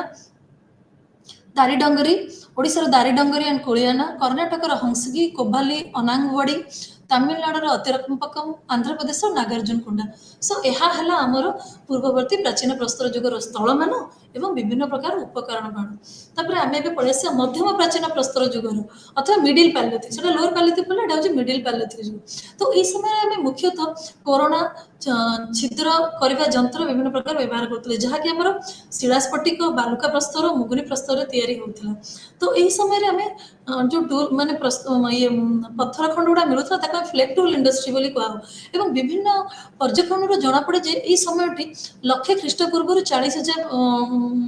40,000 ख्रीष्ट 40,000 पर्यंत रही आकलन कराए तो यह विभिन्न प्रकार राज्य में मिलला प्रथमटी हूँ महाराष्ट्र राजस्थान पंजाब जम्मू काश्मीर उत्तर प्रदेश मध्य प्रदेश बिहार ओडिशा कर्नाटक आंध्र प्रदेश तमिलनाडु एवं केरल तो प्राचीन प्रस्तर जुगर स्वतंत्र उपकरण कौन करथिला कोरोना स्क्रापर छिद्र करिया जंत्र प्रथम एसडी संखाड़िया महाराष्ट्र नेभेसारू 1955 मसीह पाई तेणु या नेभेसियान संस्कृति बोली कह जाए तो ये जो पत्थर गुड़िक मिलता तार रंग हूँ या तो रेड कलर और लाल हलदिया और माटिया कलर बोली कह जाए तेणु राजस्थान मिलला या व्यतीत थर मरुभूमि बुद्ध पुष्कर ह्रदर बहुत गुड़ा जिनस मिलता शिला बहुत गुड़ा मिलता मध्य प्रदेश आदमगढ़ ठारे खनन करी विभिन्न पूर्ववर्ती और मध्यम प्राचीन प्रस्तर जुगर उपकरण मिलला भीमबेटका ठारे पर्वत स्थल गुंफा गुड़िकर आमको पूर्ववर्ती और मध्य प्राचीन प्रस्तर जुगर बहुत जिनस मिली जिनसटी कि आप भावुए पूर्व आमर पूर्वतन प्राचीन जुग पूर्ववर्ती और मध्य प्राचीन जुग ता भीतर गोटे क्लीयर सेमती किसी लाइन कि गार करा जाइनी कि एटा एबे सरीगला सेटा सेबे सरीगला एटा हूँ संस्कृति तेणु गोटे जिनसा के almost all of a sudden आम स्टॉप करें तेणु जो पत्थर संस्कृति कि पत्थर उपकरण सब से समय मिली से धीरे धीरे मध्य प्राचीन जुगर या अथवा मिडिल पैलियोलिथिक भी से धीरे धीरे कंटिन्यू कर धीरे धीरे तापरे लोक आउटे नुआ आडप्ट करी से पुराना जिनस को छाड़देवे तो मध्य प्राचीन प्रस्तर जुगर उपकरण उत्तर प्रदेश जालौन जिले में कल्पिठार चिन्हित होता बिहार जमालपुर ठारे मिलता दक्षिण भारत कुल्लू ठारे लाल हलदिया माटिया रंगर बहुमूल्य प्रस्तर एवं शुभ्र ईसात शुभ्र मूल्यवान प्रस्तर निर्मित मानवकृति मिली सिंधु और झेलम नदी मध्य अवस्थित पटुआर मालभूमि मध्य प्राचीन प्रस्तर जुगर प्रस्तर मिली पाकिस्तान उच्च पश्चिम सीमांत प्रदेश सांघा गुंफार मिली मध्यम एवं उत्तर प्राचीन प्रस्तर जुगर उपकरण तेणु ଏହି ସମୟରେ ଲୋକଗୁଡ଼ିକ ଜଣାପଡ଼େ ଯେ ଏହି ସମୟରେ ଲୋକଗୁଡ଼ିକ ନଦୀକୂଳ ପାହାଡ଼ର ଗଡ଼ାଣିଆ ସ୍ଥାନ ଏବଂ ବାଲୁକା ସ୍ତୂପ ଏବଂ ପାର୍ବତ୍ୟ ଆଶ୍ରୟସ୍ଥଳରୁ ମଧ୍ୟ ମିଳିଛି। ପାକିସ୍ତାନର ସାଙ୍ଘ ଗୁମ୍ଫା, ଚମ୍ବଲ, ନର୍ମଦା, ସନ୍, ହଂସଗି, କୋଟଲାୟର ନଦୀ ଉପତ୍ୟକା, ଦିଦ୍ୱାନା, ବାଲୁକା ସ୍ତୂପ, ମଧ୍ୟ ଭାରତର ବିଭିନ୍ନ ଆଶ୍ରୟସ୍ଥଳୀ, ଏହିସବୁ ଜାଗାରୁ ଏମାନେ ବସବାସ କରୁଥିବା ଜଣାପଡ଼େ ଏବଂ ଏହିସବୁ ଜାଗାରୁ ଆମକୁ ବହୁତ ଗୁଡ଼ା ଜିନିଷ ମିଳିବାର ଆମକୁ ମିଳିବାର ଟ୍ରେସ୍ ମଧ୍ୟ ମିଳୁଛି। ତ ଉଚ୍ଚ ପ୍ରାଚୀନ ପ୍ରସ୍ତର ଯୁଗ, ତେଣୁ ଉଚ୍ଚ ପ୍ରାଚୀନ ପ୍ରସ୍ତର ଯୁଗ ଅଥବା ଅପର ପାଇଲେଥିକ୍ କଲଚର, ଏହା 40,000 ଖ୍ରୀଷ୍ଟପୂର୍ବ 10,000 ଖ୍ରୀଷ୍ଟପୂର୍ବ ସମୟରେ ଥିଲା। ଏହି ସମୟରେ ବ୍ଲେଡ୍ ବହୁତ ମିଳୁଥିଲା, ବ୍ଲେଡ୍ ଉପକରଣ ବହୁତ ଏହି ସମୟରେ ଦେଖାଯାଉଥିଲା। ପାରାଲାଲ ସାଇଡେଡ୍ ବ୍ଲେଡ୍ ସହିତ ବିଭିନ୍ନ ପ୍ରକାରର ବ୍ଲେଡ୍ ଆମେ ଆଲୋଚନା କରୁଛେ ସେସବୁ ଥିଲା ଏବଂ ଏହି ସମୟରେ ବହୁ ପରିମାଣରେ ଫଳକ ବଟାଳି ବ୍ୟବହାର ହେଉଥିଲେ। ଉପକରଣ ଗୁଡ଼ିକ ଖୁବ୍ ଚକଚକ୍ ଥିଲା ଏବଂ ଧଳା କଲର ଥିଲା ତା ସହିତ ଏବଂ ଲାଲ, ହଳଦିଆ, ମାଟିଆ ରଙ୍ଗର ମୂଲ୍ୟବାନ ପ୍ରସ୍ତରରେ ନିର୍ମିତ ହୋଇଥିଲା। କିନ୍ତୁ ମଧ୍ୟପ୍ରଦେଶ ଏବଂ ଆନ୍ଧ୍ରପ୍ରଦେଶର କେତେକ ସ୍ଥଳରୁ ବିଭିନ୍ନ ସ୍ଫଟିକ ନିର୍ମିତ ଉପକରଣ ମଧ୍ୟ ମିଳିଛି। ବିଭିନ୍ନ ଗୁମ୍ଫା, ପର୍ବତ କାନ୍ଥରୁ ମଧ୍ୟ ଏହାର ଚିତ୍ର ଆକାରରେ ମିଳିଛି। ତେଣୁ ଏହି ଚିତ୍ର ଆକାରରେ ମିଳିଛି। ପାକିସ୍ତାନର ଉତ୍ତର ପଶ୍ଚିମ ସୀମାରେ ପ୍ରଦେଶରେ ସାଙ୍ଘାଓ ଗୁମ୍ଫାରୁ ମିଳିଛି। କ୍ୱାର୍ଜ ନିର୍ମିତ ଉପକରଣ ବିଶେଷତଃ ଭାବେ କୋରନା ଓ ଫଳକ ଏହି ସ୍ଥଳରୁ ମିଳିଛି। ରାଜସ୍ଥାନର ସ୍ତରରେ ମିଳିଛି। ମଧ୍ୟ ଭାରତ ଅଞ୍ଚଳରୁ ବିଶେଷ ଭାବେ ବେଲାନ ଓ ସନ୍ ନଦୀ ଉପତ୍ୟକାରେ ମଧ୍ୟ ଏହାର ଏହି ଯୁଗର ସ୍ଥଳ ବୋଲି କୁହାଯାଉଛି। ବେଲାନ ଉପତ୍ୟକାରେ ଥିବା ଚୋପାଣି ମାଣ୍ଡଠାରେ ଉତ୍ତର ପ୍ରାଚୀନ ପ୍ରସ୍ତର ଯୁଗର ନୂତନ ଯୁଗ ପର୍ଯ୍ୟନ୍ତ ଲୋକମାନେ ବସବାସ କରୁଥିବାର ପ୍ରମାଣ ମଧ୍ୟ ମିଳିଛି। ସନ୍ ଉପତ୍ୟକାରେ ଅବସ୍ଥିତ ବାଘ ଠାରୁ ଖୋଳିକି ସେମାନଙ୍କର ଜୀବନଶୈଳୀ ଏବଂ ବିଭିନ୍ନ ପ୍ରକାର କାମ ଏବଂ ବିଭିନ୍ନ ପ୍ରକାର ଜିନିଷ ବ୍ୟବହାର କରୁଥିଲେ ତାହା ମଧ୍ୟ ମିଳିଛି। ଛୋଟନାଗପୁର ଠାରୁ ଅନେକ ଏହି ସମୟର ଉତ୍ତର ପ୍ରାଚୀନ ପ୍ରସ୍ତର ଯୁଗର ଉପକରଣ ମାନ ମିଳିଛି। ବିହାର ମୁଙ୍ଗେର ଜିଲ୍ଲାରୁ ମଧ୍ୟ ମିଳିଛି। ପଶ୍ଚିମବଙ୍ଗର ବିଭିନ୍ନ ଭାଗରୁ ଏହାର ସାଂସ୍କୃତିକ ପର୍ଯ୍ୟାୟର ଚିହ୍ନ ମଧ୍ୟ ମିଳିଛି। ଆନ୍ଧ୍ରପ୍ରଦେଶର କୁର୍ନୁଲ, ରେନିଗୁଣ୍ଠା ଗୁମ୍ଫାରୁ ମଧ୍ୟ କିଛିଟା ମିଳିଛି। ଆନ୍ଧ୍ରପ୍ରଦେଶର କୁର୍ନୁଲ, ରେନିଗୁଣ୍ଠା ଗୁମ୍ଫା ସହିତ ଅନ୍ୟ ଛୋଟ ଛୋଟ ଜାଗାରେ ମିଳିଛି ଯେଉଁଠିକି ପଶୁର ଅସ୍ଥିର ନିର୍ମିତ ଥିବା ଜିନିଷର ଟ୍ରେସ୍ ମିଳିଛି, ସୂଚନା ମିଳିଛି। ତାପରେ ପ୍ରାଚୀନ ଆମେ ଏତିକି ପଢ଼ିଲେ, ଏହା ପରେ ଆମେ ପଢ଼ିବା ଅବି ଆମେ କେଉଁଠୁ କ'ଣ ପାଇଲେ, ଉପକରଣ ପଢ଼ିଲେ ଏବଂ ଏବେ ଆମେ ପଢ଼ିବା ସେମାନଙ୍କର ଜୀବନଯାପନ ଶୈଳୀ କେମିତି ଥିଲା। ପ୍ରାଚୀନ ପ୍ରସ୍ତର ଯୁଗର ମଣିଷ ଗୁମ୍ଫା, ଶିଳା ଆଶ୍ରୟ ଏବଂ ଗଛର ଡାଳପତ୍ର ଅଥବା କାଣ୍ଡରେ ଆଶ୍ରୟ ନେଉଥିଲେ। ସେ ଗଛର ଡାଳପତ୍ରକୁ ସେମାନେ ପିନ୍ଧି ମଧ୍ୟ ତାଙ୍କର ଜୀବନଚର୍ଯ୍ୟା କରୁଥିଲେ। ସେମାନେ ଶିକାର କରି ଜୀବନଯାପନ କରୁଥିଲେ। ତେଣୁ ଶିକାର କରିବା ତାଙ୍କର ମୁଖ୍ୟ ଲକ୍ଷ୍ୟ ଥିଲା। ବିଭିନ୍ନ ପ୍ରକାର ପଶୁ ପକ୍ଷୀ ଶିକାର କରି ସେମାନେ ରହୁଥିଲେ। ସେମାନେ ଗୋଟେ ଜାଗାରେ ଥୟ ଧରି ରହୁନଥିଲେ। ବିଭିନ୍ନ ଜାଗାକୁ ଏପଟ ସେପଟ ଜାଗାରୁ ସେମାନେ ବସବାସ କରିବାର ସୂଚନା ମିଳେ। ବିଭିନ୍ନ ପ୍ରକାର ପଶୁର ମାଂସ, ଗଛର ଚେର, ଛେଲ, ମଞ୍ଜି, ପତ୍ର ବ୍ୟବହାର କରୁଥିଲେ ସେମାନେ। ଯେଉଁ ଗୁମ୍ଫା ମାନଙ୍କରେ ରହୁଥିଲେ ସେ ଗୁମ୍ଫାରେ ବିଭିନ୍ନ ପ୍ରକାର ଜୀବଜନ୍ତୁର ଚିତ୍ର ମଧ୍ୟ ମିଳେ। ସେଇଥିରୁ ଜଣାପଡ଼େ ଯେ ସେମାନେ ଶିକାର କରିବା ପଶୁମାନଙ୍କ ଭିତରେ ମଇଁଷି, ହରିଣ, ମୃଗ, ସମ୍ବର ମଧ୍ୟ ଦେଖାଯାଉଥିଲା। ପୁରୁଷମାନେ ମୁଖ୍ୟତଃ ସେମାନେ ମାଂସ ସଂଗ୍ରହ କରୁଥିଲେ ଏବଂ ସ୍ତ୍ରୀମାନେ ମୁଖ୍ୟତଃ ସେମାନେ ବୃକ୍ଷଲତାରୁ ଫଳ ସଂଗ୍ରହ କରୁଥିଲେ। ସେମାନେ ସଂଗ୍ରହ କରୁଥିଲେ ନିଜ ଶରୀରକୁ ଘୋଡ଼ାଇବା ପାଇଁ। ସେମାନେ ପଶୁ ଚମଡ଼ା, ଗଛର ଛାଲି, ପତ୍ର ମଧ୍ୟ ବ୍ୟବହାର କରି, ଯେଉଁ ମୁଁ ଆପଣଙ୍କୁ କହିଲି ପଏଣ୍ଟ ଛୁଞ୍ଚି ଭଳିଆ କରିକି, ସେତେବେଳେ ଅବଶ୍ୟ ଏହି ସମୟରେ ତ ସେମାନେ ସେଟା ବ୍ୟବହାର କରିନଥିଲେ। ଏ ସମୟରେ ଖାଲି ତାକୁ ଘୋଡ଼େଇ ଘାଡ଼ି ପିନ୍ଧୁଥିଲେ। ଧୀରେ ଧୀରେ ଯେତେବେଳେ ଅସୁବିଧା ହେଲା ସେମାନେ ସେ ଯେଉଁ ପଏଣ୍ଟ ଭଳିଆ ଛୁଞ୍ଚି ଭଳିଆ କରିକି, ନିଡଲ ଭଳିଆ କରିକି ତାକୁ କରିକି ପିନ୍ଧୁଥିଲେ। ତାଙ୍କର ଆଶ୍ରୟସ୍ଥଳୀ ତ ଗୁମ୍ଫା ଥିଲା ଏବଂ ନଦୀକୂଳ, ହ୍ରଦ କୂଳରେ ରହୁଥିଲେ। ସାଙ୍ଘା, କୁର୍ନୁଲ ଏବଂ ବିମଟକା ଆଦି ଗୁମ୍ଫା ଓ ଶିଳା ଆଶ୍ରୟ ସ୍ଥଳ ମଧ୍ୟ ଏହାର ଉଦାହରଣ। ମହାରାଷ୍ଟ୍ରର ନେଭେସାଠାରେ ଥିବା ପ୍ରାଚୀନ ପ୍ରସ୍ତର ଯୁଗର ସ୍ଥଳ ପ୍ରଭା ନଦୀ କୂଳରେ ଅବସ୍ଥିତ। କର୍ଣ୍ଣାଟକର ସଙ୍ଗନକାଲୁଠାରେ ଥିବା ପ୍ରାଚୀନ ପ୍ରସ୍ତର ଯୁଗ ସ୍ଥଳ ପାହାଡ଼ ଉପରେ ଅବସ୍ଥିତ। କେଉଁଠୁ ପାହାଡ଼ ପାଖରେ ତ କେଉଁଠୁ ସମୁଦ୍ର ପାଖରେ, କେଉଁଠି ନଦୀ ପାଖରେ, ସେମାନେ ବିଭିନ୍ନ ପାଖରେ ଥିଲେ। ତ ସେମାନେ ଗୋଷ୍ଠୀ ଭାବରେ ବସବାସ କରୁଥିଲେ। ସେମାନେ ଗୋଷ୍ଠୀରେ ଘୁରୁଥିଲେ ବି ଗୋଷ୍ଠୀରେ, କାହିଁକିନା ସେମାନେ ଭାବୁଥିଲେ ଗୋଷ୍ଠୀରେ ରହିଲେ କେତେବେଳେ କିଏ କେମିତି ଆକ୍ରମଣ କଲେ ସେମାନେ ନିଜକୁ ବଞ୍ଚେଇ ପାରିବେ। ଏବଂ ଯଦି ଆମେ କଳା ବିଷୟରେ ଭାବିବା ତ ସେମାନେ ପ୍ରସ୍ତର ଚିତ୍ରକଳା ଓ ଖୋଦିତ ଚିତ୍ରକଳା ସେହି ସମୟରେ ଦେଖାଯାଏ। ସେମାନଙ୍କ କଳାର ପ୍ରମାଣ ସବୁ ଭୀମବେଟକା ଠାରେ ଦେଖାଯାଏ, ଯେଉଁଥିରେ କି ସେ ତାଙ୍କ ଆଶ୍ରୟସ୍ଥଳୀ ଥିଲା ଏବଂ ଯେଉଁଥିରେ କି ଶିଳାରେ ବିଭିନ୍ନ ଚିତ୍ର ଦେଖାଯାଏ। ସେ ଚିତ୍ର ଗୁଡ଼ିକ ମୁଖ୍ୟତଃ ଜୀବଜନ୍ତୁ ଏବଂ ବିଭିନ୍ନ ବିଷୟବସ୍ତୁ ଉପରେ ଆଧାରିତ। ହାତୀ, ବାଘ, ଗଣ୍ଡା, ମଇଁଷି, ଶୂକର ବିଭିନ୍ନ ଚିତ୍ର ଥାଏ। କୁର୍ନୁଲ ଗୁମ୍ଫାରେ ମିଳିଥିବା ଏକ ପଶୁ ଦାନ୍ତକୁ ସମ୍ଭବତଃ ସେମାନେ ବେକରେ ମାଳ ଭଳିଆ କି ପେଣ୍ଡାଣ୍ଟ ଭଳିଆ କରି ପିନ୍ଧୁଥିଲେ।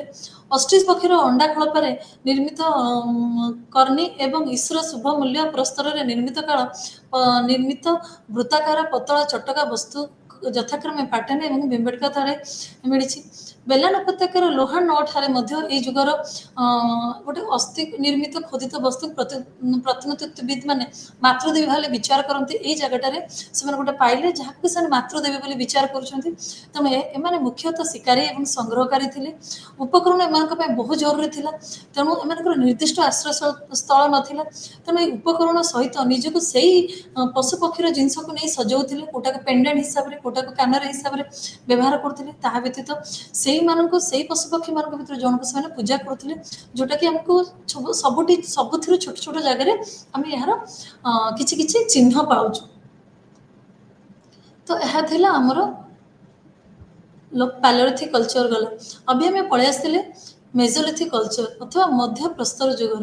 तो यही समय में क्षुद्र क्षुद्र उपकरण मान व्यवहार करते माइक्रोलिस, जोटा कि आपको टिके पूर्व कहली ट्रापेज ट्रापेजॉइड पॉइंट विभिन्न प्रकार व्यवहार करते, विभिन्न प्रकार काठ साहाଯ୍ୟ जोड़िके करते, अथवा आप कहे कौन कि हाड़ सहित भी संजोग कर व्यवहार करते। समय लोक धनु और तीर व्यवहार देखागला, हाथुड़ीर व्यवहार देखागला, बहुमूल्यर प्रस्तर जमीक जास्पर चार्ड क्वार्ज क्वार्जाइड एसबू भी व्यवहार देखागला। मुख्यतः जास्पर चार्ट देखा जाउतला।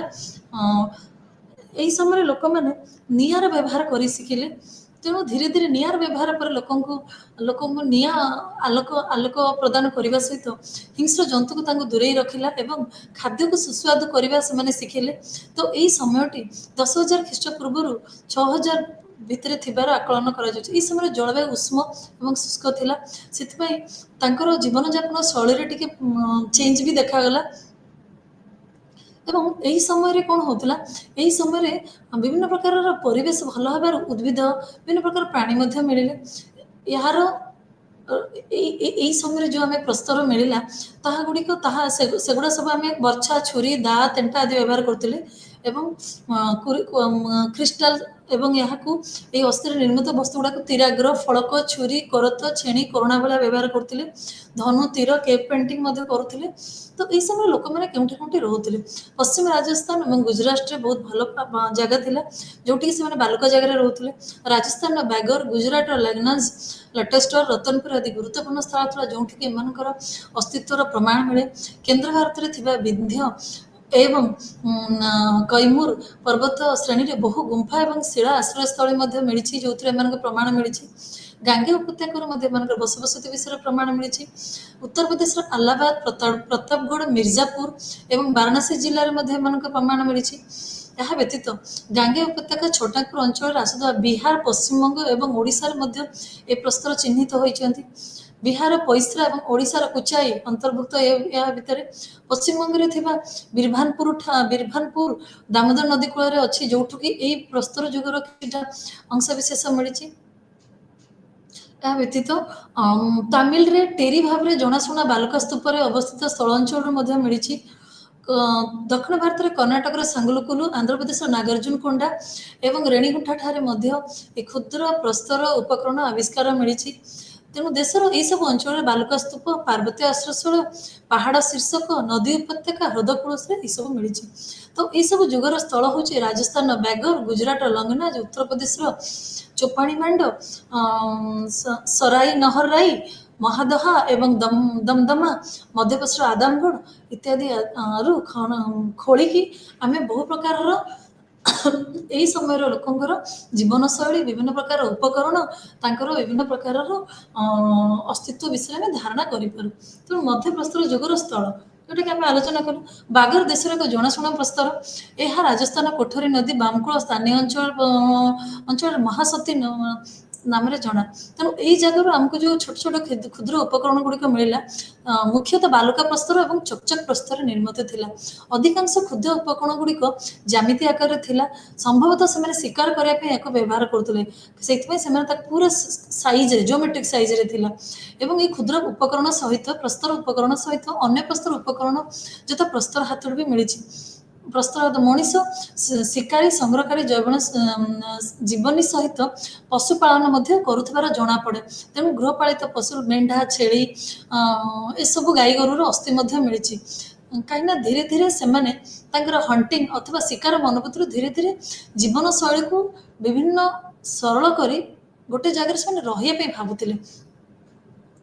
गुजरातर महेसाणा जिले में थिबा बालुका स्तूप मध्यरु एक बालुका स्तूप लंगनाज अवस्थित अच्छी जहाँ को कि लंगनाज अवस्थित एचडी संकालिया द्वारा बहु पर्यायर खनन फल से विभिन्न प्रकार विभिन्न प्रकार तथ्य देले। এই খনন ক্ষুদ্র ক্ষুদ্র প্রস্তর উপকরণ अन्य प्रस्तर उपकरण चक्री खंड और विभिन्न पशुपक्षीर अवशेष मिली। तेणु गुजरातर महेसाणा जिला लोटेश्वर और रतनपुर अन्य दुई गोटी उल्लेख जगह जो आम बहुत गुड़ा प्रस्तर पाइछे। यह व्यतीत गृहपालित पशु मेढ़ा छेली गाईगोरु एवं वन्य मृग अस्थिर मिली। लोटेश्वर ठारे दुईटी समाधि अच्छी, गोटे फ्लेक्सड पोजिशन और गोटे एक्सटेंडेड पोजिशन समाधि दिखाई मैंने फ्लेक्सड गोटे ये करके गोटे तो से समय क्यों भाई समाधि दबा प्रथा थिला से विषय भी आम जानिलु। तेणु मध्यप्रदेश सीधी जिले में सन उपत्यकार बाघर अवस्थित जो सब जोठी की प्रस्तर हाथुड़ी एवं ओ चकी व्यतीत यह स्थल बहु क्षुद्र उपकरण मिली। किंतु पशुपालन को गृहपालित कौन से प्रमाण मिले किंतु से कौन प्रकार जो आमर डोमेस्टिक एनिमल मिलवार किसी धारणा मिलेनि। वर्तमान आदमगढ़ जोटा कि मध्यप्रदेश में बहु संख्यार छोट छोट उपकरण मिला सेगुड़ा सब ज्यामित्रिक और जियोमेट्रिक आकार त्रिकोण सब विभिन्न प्रकार फलक कोरोना मिली। गृहपालित पशु कुकुर गाई गोरु घुसुरी छेली महिषी ताहार अवशेष भी मिली। तो ये जनापला से जगह से पशुपालन करुले। बेलान उपत्यकार चोपाणी मांड ठारे खनन कर विभिन्न पर्यायर विभिन्न सब चिन्हित कर। तो यही सांस्कृतिक पर्यायटी ख्रीष्टपूर्व 17,000 ख्रीष्टपूर्व 7,000 थी आकलन कर समय जहाँ भी पर्यायर द्वितीय तृतीय पर्यायर मिली प्रस्तर गुड़िक खूब चकचक लोक मैंने झाटीमाटी कुड़िया रोते खूब अंडाकार वृत्ताकार कुड़िया गुड़िक चिन्हट कर पर्यायर प्रस्तर हाथुड़ी प्रस्तर लेही एवं विभिन्न प्रकार माटी पात्र मिली। बणुआ गाई गोरु मेढ़ा छेली आदि पशुंर अस्थि मिली। उत्तर प्रदेश में सरायनहर प्रतापगढ़ महादवा ये सब जगार क्षुद्र प्रस्तर गुड़िक मिली प्रस्तर उपकरण मिली मूल्यवान जिनिस मिली विभिन्न अस्थि मिली विभिन्न गाई महिषी गंढा कईंच एसब अस्थि मिली। महादहा ठारू खनन पर आमको एक समाधि थी एक बसवास अंचल अवस्थिति विषय मिली। तो अधिकांश समाधि रही बेले ये समाधि गुड़िकर मुह गुड़िक पश्चिम हो रही मिली। तेणु समाधि गुड़ी मिलता द्रव्य मध्य पशु अस्थि एवं अलंकार कानफुल हार इत्यादि मिली एवं खनन बहु बृहत्कार एवं अंडाकार एवं अस्थि चूली मिली। तेणु यही समय कोरोना त्रिकोण एवं अर्धचंद्राकृति उपकरण मिली छुरी मिली छेणी मिली। तापर दमदमा ठारे खनन पर समाधि प्रथा संपर्क में उपादेय तथ्य मिली। यही जगार मनीष समाधि शरीर पूर्व पश्चिम हो रही मिली। तेणु आम गोटे गोटे अलग अलग जगह मनीषर धीरे धीरे तो आम बहुत प्रीहिस्टोरियन मैंने विश्वास करती कि मनीषर ये बुरियाल सिस्टमटा ये समाधि दबाटा सिस्टमटा यहाँ सब काल बदली बदली चली आगुरी से पोड़ू नथिले प्राय पोती दौले अथवा पानी में बोही दौले ये जो सब शव मिलार आम जापर सब समय क्रम समाधि दबार सिस्टम बदली चलती जदिओ गाई गोरु व्यवहार जिनस खाइबार एत बदलनी किंतु यही बुरियाल प्राक्टिस आम कल्चर चेंजटा बहुत जल्दी जानीपारू। तो ये मिली चक्की शिलपुआ बहु प्रकार पशु अस्थि भी मिली। तेणु ये जना पड़ी से खाद्य शस्य को सब गुंड ग्राइंड बाटी बुटिकी करुले। लखाहिया और बघाईखर शिला आश्रय स्थल बहु मात्रा छोट छोट क्षुद्र उपकरण मिली। वर्तमान प्रमुख राज्य और तार जगह गुड़ा कहीदेवी आउ थे मुझे रिक्याप कर दूसरी आप उत्तर प्रदेश चुपाणी मांड सरनाही महादहा दमदमा मध्य प्रदेश पिम्बेतका आदमगढ़ बेघर देन राजस्थान बेगर और तिलवरा गुजरात लंगनाज लोटेश्वर बिहार पैसरा ओडिशा कुचाई आंध्र प्रदेश चिंतामनुगावी पश्चिम बीरभानपुर कर्नाटक होची संगलुका। तापर आसवा अर्थनीति मुख्यतः अर्थ थिला शिकार एवं संग्रह करुले। तो राजस्थान आमर बागोर एवं गुजरात लोटेश्वर एवं मध्य प्रदेश आदमगढ़ खनन कर आम जानिलु जे माने गाई मेंढा छेली विभिन्न प्रकार पशुपक्षी पालन करुले दरकार पड़े से माने क्षीर एवं सब प्रकार मारी भी खाऊले। तेणु धीरे धीरे से माछ धरिबा शिखिले धीरे धीरे से विभिन्न प्रकार चेर फल मंजी को बिक्री करले एवं पशु पक्षी मांस सब खाइले। ଲଗ୍ନାଜ ଲଗ୍ନାଜ ଏବଂ ମିର୍ଜାପୁରରୁ କୈମୁରରୁ ମଧ୍ୟ ମିଳିଛି। କୌଣସି ପ୍ରକାର ମାଟି ପତ୍ରର ମଧ୍ୟପ୍ରସ୍ତର ଯୁଗରୁ ଅଧିକାଂଶ ମାଟି ପତ୍ର ମିଳିନାହିଁ, କିନ୍ତୁ ମାଟି ପତ୍ରର ଅବଶେଷ ଡାଇରେକ୍ଟ ମାଟି ପତ୍ର ତାର ଅବଶେଷ ମିଳିଛି। ଶବ ସତ୍କାର କରିବା, ଯୋଉଟାକି ମୁଁ ଆପଣମାନଙ୍କୁ କହିଲି, ଏଟା ମୁଖ୍ୟ ଭୂମିକା ନିବାହ କରେ। ମ୍ୟାକ୍ସିମମ୍ ଜାଗାରେ ମୃତକକୁ ଉଭୟ ବିସ୍ତୃତ ଅଥବା ନିକୁଞ୍ଚିତ ଅବସ୍ଥାରେ ସମାଧି ଦିଆଯାଉଥିଲା। ଯେତିକ ଜାଗା ବି ଆମେ ଆଲୋଚନା କରିଛୁ, କେତେକ ସ୍ଥଳରେ ଦୁଇ ଜଣଙ୍କୁ ଏକା ଜାଗାରେ ସମାଧି ଦେବାର ମିଳିଛି। ତେଣୁ ସମାଧିରେ ମୃତକଙ୍କୁ ଅର୍ପଣ କରାଯାଇଥିବା ଦ୍ରବ୍ୟରେ ତିରାଗ୍ର, ଅସ୍ଥି ଅଳଙ୍କାର, ହାର, କାନଫୁଲ ଏବଂ ତାଙ୍କର ଅସ୍ଥି ନିର୍ମିତ ତିରାଗ୍ର, ଅସ୍ଥି ନିର୍ମିତ ଅଳଙ୍କାର, ହାର, କାନଫୁଲ ଏବଂ ସେଗୁଡାକ ବାଦ ଦେଲେ ଅଧିକାଂଶ ସମାଧିରେ ମୃତକଙ୍କୁ ପୂର୍ବ ପଶ୍ଚିମ ଦିଗ କରି ସମାଧି ଦିଆଯାଇଥିଲା। ପୂର୍ବ ପଶ୍ଚିମ ଦିଗ ଗୋଟେ ଗୋଟେ ଜାଗାରେ ଦିଦି ଜଣଙ୍କୁ ସମାଧି ଦିଆଯାଇଛି ଏବଂ ତାଙ୍କୁ ଅର୍ପଣ ଦିଆଯାଇଛି। ସମାଧି ସହିତ ସେମାନେ ବ୍ୟବହାର କରୁଥିବା ଜିନିଷକୁ ବି ଅର୍ପଣ କରାଯାଇଛି। ତାପରେ ଆମେ ଆସିବା ପଥର କଳା ଅଥବା କେପ୍ ପେଣ୍ଟିଂ। ତ କେପ୍ ପେଣ୍ଟିଂଟା ପୁରାତନ କାଳର ଲୋକମାନଙ୍କର ଗୋଟେ ବହୁତ ବଡ଼ କଳା ଥିଲା, ଯୋଉଟାକୁ କି ଆମେ ମଧ୍ୟପ୍ରଦେଶର ରାଇସେନ ଜିଲ୍ଲାରେ ଅବସ୍ଥିତ ଭୀମବେଟକାରେ ଦେଖିବା ପାଇଁ ମିଳୁଛି ଏବଂ ଏହା ଫେମସ୍ ବି। 1957 ମସିହାରେ ପ୍ରଥମେ ପ୍ରତ୍ନତତ୍ତ୍ୱବିତ୍ VS ୱାକନକର ଏହାକୁ ଆବିଷ୍କାର କରିଥିଲେ ଏବଂ ଏହାକୁ ଏଇଥିରେ ସେ ବହୁତ ଗୁଡ଼ିଏ କଳା, ବିଭିନ୍ନ ପ୍ରକାର ଚିତ୍ରକଳା ଦେଖିବା ପାଇଁ ପାଇଥିଲେ, ଯେଉଁଥିରେ କି ଲାଲ ଓ ଧଳା ରଙ୍ଗର ବହୁ ମାତ୍ରାରେ ବ୍ୟବହାର କରାଯାଇଛି।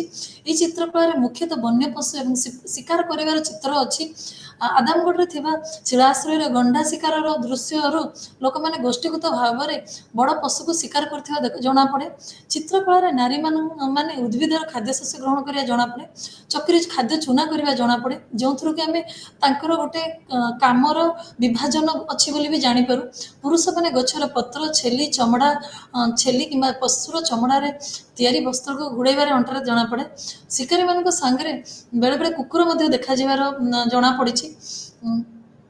ଚିତ୍ରକଳାରେ ଶିକାରୀମାନେ ମୁଖା, ପଗଡ଼ି ଏବଂ ଅଳଙ୍କାର ପିନ୍ଧିଥିବା ଏବଂ କେତେକ ବାଡ଼ି, ବର୍ଚ୍ଛା, ଧନୁ, ତୀର ଗ୍ରହଣ କରିବାର ଚିତ୍ରଣ କରାଯାଇଛି। ଲୋକମାନେ ବିଭିନ୍ନ କାର୍ଯ୍ୟ ତଥା ନାଚ କରିବା, ଶିକାର କରିବା, ଖେଳକୁଦ କରିବା ସବୁ ଦୃଶ୍ୟକୁ ମଧ୍ୟ ବର୍ଣ୍ଣନା କରାଯାଇଛି। ସାମାଜିକ କାର୍ଯ୍ୟକଳାପ ସହିତ ଜଡ଼ିତ ଦୃଶ୍ୟ ଯଥା ସନ୍ତାନ ପ୍ରସବ, ଲାଳନ ପାଳନ, ସମାଧି ସହିତ ବିଭିନ୍ନ ଯୋଡ଼ିବା କାର୍ଯ୍ୟକଳାପକୁ ବି ମଧ୍ୟ ସେମାନେ ଚିତ୍ର ଆକାରରେ ବର୍ଣ୍ଣନା କରୁଥିଲେ। ଯେହେତୁ ସେତେବେଳର ମାନେ ତାଙ୍କ ପାଖରେ କ'ଣ କି ମାନେ ସୋସିଆଲାଇଜେସନ୍ ନଥିବା, ସେମାନେ ବହୁତ ମାତ୍ରାରେ ବହୁତ ଲୋକ ସହିତ ଜଡ଼ିତ ନଥିଲେ, ତେଣୁ ତାଙ୍କ ନିଜର ମନର କଥାକୁ ଅଭିବ୍ୟକ୍ତ କରିବା ପାଇଁ ସେମାନେ ବିଭିନ୍ନ ପ୍ରକାର ମାଧ୍ୟମ ବ୍ୟବହାର କରୁଥିଲେ। ଏଇ ମାଧ୍ୟମ ଏଇ ଡ୍ରଇଂ କଳା ଏହା ଗୋଟେ ପ୍ରକାର ମାଧ୍ୟମ ଯେଉଁଥିରେ ସେମାନେ ମନର ଜିନିଷକୁ ବ୍ୟକ୍ତ କରୁଥିଲେ। ତାଙ୍କର ଜୀବନ ଚର୍ଯ୍ୟାରେ ଯାହା ଯାହା ଘଟୁଥିଲା ତାକୁ ସବୁ ସେମାନେ ଲିପିବଦ୍ଧ କରି ଖୋଦିତ କରି ରଖୁଥିଲେ। ତ ବର୍ତ୍ତମାନ ଆମେ ପଳେଇ ଆସିବା ନିଓଲିଥିକ ଏବଂ ଚାଲକୋଲିଥିକ ଅବସ୍ଥାକୁ। ତ ଏହି ସମୟରେ ପଶୁ ଶିକାର କରୁଥିଲେ ମାଂସ। ଏହି ସମୟରେ ମଣିଷଟି ପଶୁକୁ ପୋଷା ମାନେ ପୂର୍ବରୁ ଯେମିତି ସେମାନେ ପଶୁ ଶିକାର କରୁଥିଲେ, ମାଂସ ଖାଉଥିଲେ, ଧୀରେ ଧୀରେ ସେମାନେ ପୋଷା ମନେଇବା ଶିଖିଲେ। ଗୃହପାଳିତ ପଶୁପକ୍ଷୀଙ୍କୁ ସେମାନେ ପାଳି ବି କରୁଥିଲେ ଏବଂ ସହଜରେ ତାର ମାଂସ ବି ଖାଉଥିଲେ। ପୂର୍ବରୁ ବ୍ୟବହୃତ ପ୍ରାକୃତିକ ଆଶ୍ରୟ ବ୍ୟତୀତ ବର୍ତ୍ତମାନ ସେମାନେ ଧୀରେ ଧୀରେ କଞ୍ଚା ଇଟା କିମ୍ବା ଝାଟି ମାଟିରେ ଘର ରହିବା ଶିଖିଲେ। ଧୀରେ ଧୀରେ ସେମାନେ ତାଙ୍କର ସେ ଆଇସୋଲେଟେଡ୍ ଲାଇଫ୍ରୁ ଗୋଟେ ଗୋଷ୍ଠୀ ମାନେ ଗ୍ରୁପରେ ରହି ଶିଖିଲେ ଏବଂ ଗ୍ରାମ ଧୀରେ ଧୀରେ ନଦୀ କୂଳ, ଜଙ୍ଗଲ ଭିତରେ ପାହାଡ଼ ଭିତରେ ଆଶ୍ରୟ ନେଇ ଧୀରେ ଧୀରେ ଗ୍ରାମ୍ୟ ଜୀବନର ଆରମ୍ଭ କଲେ। ତ ଦକ୍ଷିଣ ଭାରତରେ ବହୁ ପଶୁ ଖୁଆଡ଼ ବି ମିଳିଛି, ଯେଉଁଥିରୁ ଜଣାପଡ଼େ ଯେ ସେମାନେ ପଶୁ ଗୁଡ଼ାକୁ ରଖିବା ପାଇଁ ବଡ଼ ବଡ଼ ଅଖଡ଼ା, ଯେମିତି ପାଶ୍ଚରାଲିଜିମ୍ ଟାଇପ୍ର, ସେମିତି ବି ସେମାନେ ବ୍ୟବହାର କଲେ। ମାଟି ପାତ୍ର ନିର୍ମାଣ କରିବା ଏବଂ ଲୁଗା ବୁଣିବା ବୃତ୍ତି ମଧ୍ୟ ଦେଖାଗଲା ଏବଂ ରାନ୍ଧି ଖାଇବାର କଳା ବି ଦେଖାଗଲା। ତ ଏଇଟା ହେଉଛି ବେସିକ୍ ଜିନିଷ, ଯେଉଁଟାକି ଆମେ ଧୀରେ ଧୀରେ ଆମର ଗୋଟେ ଚେଞ୍ଜ ହେଇ ଚାଲିଛି। ସେ ଚେଞ୍ଜଟା ଆମର ଦେଖାଗଲା। ତ MC ବର୍କିତ୍, ଯିଏକି 4ଟି ଚିହ୍ନଟ କଲେ। ପ୍ରଥମଟି ହେଉଛି କୃଷିର ଅଭ୍ୟାସ, ପଶୁମାନଙ୍କୁ ପୋଷା ମନେଇବା, ମାଟି ପାତ୍ର ନିର୍ମାଣ ଏବଂ ପ୍ରସ୍ତର ଉପକରଣ ଗୁଡ଼ିକ ମସୃଣ ଓ ତୀକ୍ଷ୍ଣ କରିବା, ଯେଉଁଟାକି ମଝିରେ ରହିଯାଇଥିଲା। ତେଣୁ ବର୍ତ୍ତମାନ ଆମେ ଜାଣିବା, ପ୍ରଥମେ ତ କ'ଣ କରୁଥିଲେ ସେମାନେ ପଶୁପାଳନ ଏବଂ ବନ୍ୟ ତୃଣକୁ ଚାଷ କରିବାର କଳା ଶିଖିଲେ। ପ୍ରଥମେ ଗାଈ, ଗୋରୁ, ମେଣ୍ଢା, ଛେଳି ଆଦି ପଶୁକୁ ପାଳି ଶିଖିଲେ। ଗହମ ଓ ଯବ ଚାଷ କରିଲେ। ତାପରେ ଧୀରେ ଧୀରେ ସେମାନେ ମାଂସ, କ୍ଷୀର ଯୋଗାଣର ଉତ୍ସ କରିଲେ। ଧୀରେ ଧୀରେ ତତ୍ ସହିତ ଗୃହପାଳିତ ପଶୁଗୁଡ଼ିକୁ ସେମାନେ କାର୍ଯ୍ୟରେ ଏବଂ ପରିବହନରେ ଲଗେଇଲେ। କୃଷି ଓ ପଶୁପାଳନ ମାଧ୍ୟମରେ ଖାଦ୍ୟ ଯୋଗାଣ ଆଦିମ ମନୋଭାବକୁ କଳା, ହସ୍ତଶିଳ୍ପ ବିଭିନ୍ନ କାର୍ଯ୍ୟରେ ସେମାନେ ନିଜକୁ ଲଗେଇଲେ। ବର୍ତ୍ତମାନ ଦେଖନ୍ତୁ ତାଙ୍କର ଉପକରଣ ଗୁଡ଼ିକ। ତ ଏଇ ଯେଉଁ ଉପକରଣ ଗୁଡ଼ିକ ଯେଉଁଟା ସେମାନେ ବ୍ୟବହାର କରୁଥିଲେ, ଭଲ ଭାବରେ ମସୃଣ, ସୁନ୍ଦର ପଲିସ ସାଇଜ କରୁଥିଲେ। ଏଇ ଉପକରଣଗୁଡ଼ିକ ଧାର ଗୁଡ଼ିକୁ ଘର୍ଷଣ ଦ୍ୱାରା ତୀକ୍ଷ୍ଣ ବି କରୁଥିଲେ, ଯେଉଁଟା ତାଙ୍କର କାମ କରିବା ଅଂଶଟା। ତେଣୁ ମସୁଣ ଉପକରଣ ମଧ୍ୟରେ କୁଠାରିକା ଛେଣି ମଧ୍ୟ ଥିଲା। ଏଗୁଡ଼ାକୁ ସେମାନେ ବିଭିନ୍ନ ପ୍ରକାର ଗଛ କାଟିବା ପାଇଁ, ଜମି ଚାଷ କରିବା ପାଇଁ, କଟା ହଣାହଣି କରିବା ପାଇଁ ବ୍ୟବହାର କରୁଥିଲେ। ତତ୍ ବ୍ୟତୀତ ତା ଛଡ଼ା ଚକି, ଛୁରୀ ଏବଂ ଛୁରୀ କୁଟିବା ପାଇଁ ବିଭିନ୍ନ ପ୍ରକାର ଖାଦ୍ୟ ଶସ୍ୟକୁ କୁଟିବା ପାଇଁ ସେମାନେ ବ୍ୟବହାର କରୁଥିଲେ। ବର୍ତ୍ତମାନ ସେମାନେ ମାଟି ପାତ୍ର ବ୍ୟବହାର କଲେ। ମାଟି ପାତ୍ର ତାପରେ ସେମାନେ ବ୍ୟବହାର କରିବା ଆରମ୍ଭ କଲେ। ଧୀରେ ଧୀରେ ତ ସବୁ ଚେଞ୍ଜ ହେଇ ଚାଲିଛି। ଏ ମାଟି ପାତ୍ର ବ୍ୟବହାର ଯେତେବେଳେ କଲେ, ବିଭିନ୍ନ ବ୍ୟବହାର କରୁଥିବା ମାଟି ପାତ୍ରର ଶୈଳୀ, ଆକାର, ଆକୃତିରେ ବହୁତ ବଦଳିବା ଆରମ୍ଭ ହେଲା। ଏହି ଯୁଗର ମାଟି ପାତ୍ର ଗୁଡ଼ିକ କଂସା, ଜଳପାତ୍ର, ଫୁଲଦାନୀ ଏବଂ ଗୋଲ ପାତ୍ର ଆଦି ଅନ୍ତର୍ଭୁକ୍ତ। ମଧ୍ୟ ଗାଙ୍ଗେୟ ସମତଳ ଅଞ୍ଚଳରେ ଏହି ସମୟରେ ଥିବା ଚିରାଣ୍ଡ ଠାରେ ହାତ ନିର୍ମିତ ମାଟି ପାତ୍ରରେ ସବୁ ଜ୍ୟାମିତିକ ଶୈଳୀରେ ବିଭିନ୍ନ ପ୍ରକାର ଡେକୋରେଟ୍ କରାଯାଇଥିଲା। ଲାଲ, ଧୂସର ଏବଂ କଳା ମାଟି ପାତ୍ର ଏହି ଅଞ୍ଚଳରେ ପ୍ରଚଳିତ ମାଟି ପାତ୍ର ଥିଲା। ଲାଲ, ଧୂସର ଏବଂ କଳା ଏହି ରଙ୍ଗର ମାଟି ପାତ୍ର ଦେଖାଯାଉଥିଲା। ଦକ୍ଷିଣ ଭାରତରେ ବିଭିନ୍ନ ମାଟି ପାତ୍ର ଗୁଡ଼ିକ ମିଳିଥିଲା, ତାହା ହାତ ନିର୍ମିତ ଏବଂ ଫିକା ଧୂସର ରଙ୍ଗ ଥିଲା। କିନ୍ତୁ ପରବର୍ତ୍ତୀ ପର୍ଯ୍ୟାୟରେ ଚକ ନିର୍ମିତ ଚିତ୍ରିତ ଟାଣୁଆ ମାଟି ପାତ୍ର ମିଳିଲା, ଯେଉଁଠି ପୁରା ଷ୍ଟ୍ରଙ୍ଗ ଥିବ। ରଜ ଚିହ୍ନ ଥିବା ମାଟି ପାତ୍ର ଏହି ସମୟରେ ସ୍ୱତନ୍ତ୍ର ପ୍ରକାର ମାଟି ପାତ୍ର ପୂର୍ବ ଭାରତର ସ୍ଥଳ ଗୁଡ଼ିକରୁ ମିଳିଛି। ବର୍ତ୍ତମାନ ନୂତନ ପ୍ରସ୍ତର ଯୁଗର ବସତି କେଉଁ କେଉଁ ଜାଗାରେ ସେମାନେ ବସବାସ କରୁଥିଲେ? ବେଲୁଚିସ୍ତାନ, ପାକିସ୍ତାନ, ଉତ୍ତର ପଶ୍ଚିମ ଅଞ୍ଚଳରୁ, ଉତ୍ତର ଅଞ୍ଚଳରେ କାଶ୍ମୀର ଉପତ୍ୟକା, କେନ୍ଦ୍ର ଭାରତର ବିନ୍ଧ୍ୟ ଅଞ୍ଚଳ ଏବଂ ମଧ୍ୟ ଗାଙ୍ଗେୟ ସମତଳ ଭୂମି, ପୂର୍ବ ଭାରତର ଛୋଟନାଗପୁର ମାଳଭୂମି ଏବଂ ଦକ୍ଷିଣ ଅଞ୍ଚଳ ଦକ୍ଷିଣ ଭାରତ। ତ ବର୍ତ୍ତମାନ ଆମେ ପଳେଇ ଆସିବା ଉତ୍ତର ପଶ୍ଚିମକୁ।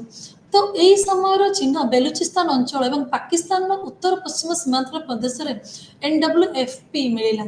ତ ଏହା ଏକ ଗୁରୁତ୍ୱପୂର୍ଣ୍ଣ ଅଞ୍ଚଳ, କାହିଁକିନା ଏହି ଜାଗାରେ ବେଲୁଚିସ୍ତାନରେ ମେହେରଗଡ଼, କିଲଗୁଲ ମହମ୍ମଦ, ରାଣୀଗୁଣ୍ଠା, ଉତ୍ତର ପଶ୍ଚିମ ସୀମାନ୍ତରେ ଗୁମଲା, ରେମାଣ୍ଡେରୀ ଏବଂ ସରାଇକେଲା ଏହି ସବୁ ଗୁଡ଼ିକ ମାନେ ଆମର ବର୍ଡରରେ ଥିଲା। ତେଣୁ ବିଶ୍ୱସ୍ତରରେ ନୂତନ ପ୍ରସ୍ତର ଯୁଗର ଆରମ୍ଭ 9000 ବେଳକୁ ହୋଇଥିବା ବୋଲି ପ୍ରତ୍ନତତ୍ତ୍ୱବିତ୍ ମାନେ କୁହନ୍ତି।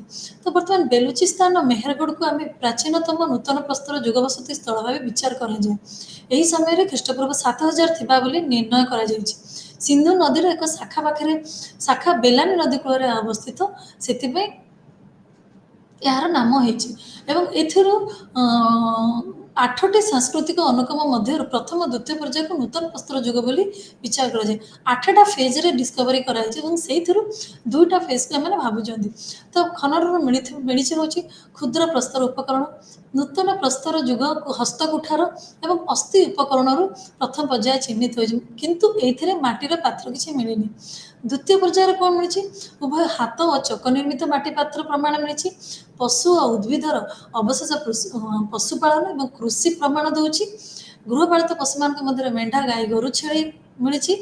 ପୋଡ଼ି ଅଙ୍ଗାର ହୋଇଥିବା ବିଭିନ୍ନ ପ୍ରକାର ଖାଦ୍ୟଶସ୍ୟ, କଞ୍ଚା ଇଟାରେ ଶସ୍ୟର ଚିହ୍ନ, ଗହମ ଓ ଯବ ଚାଷର ପ୍ରମାଣ ଦିଏ।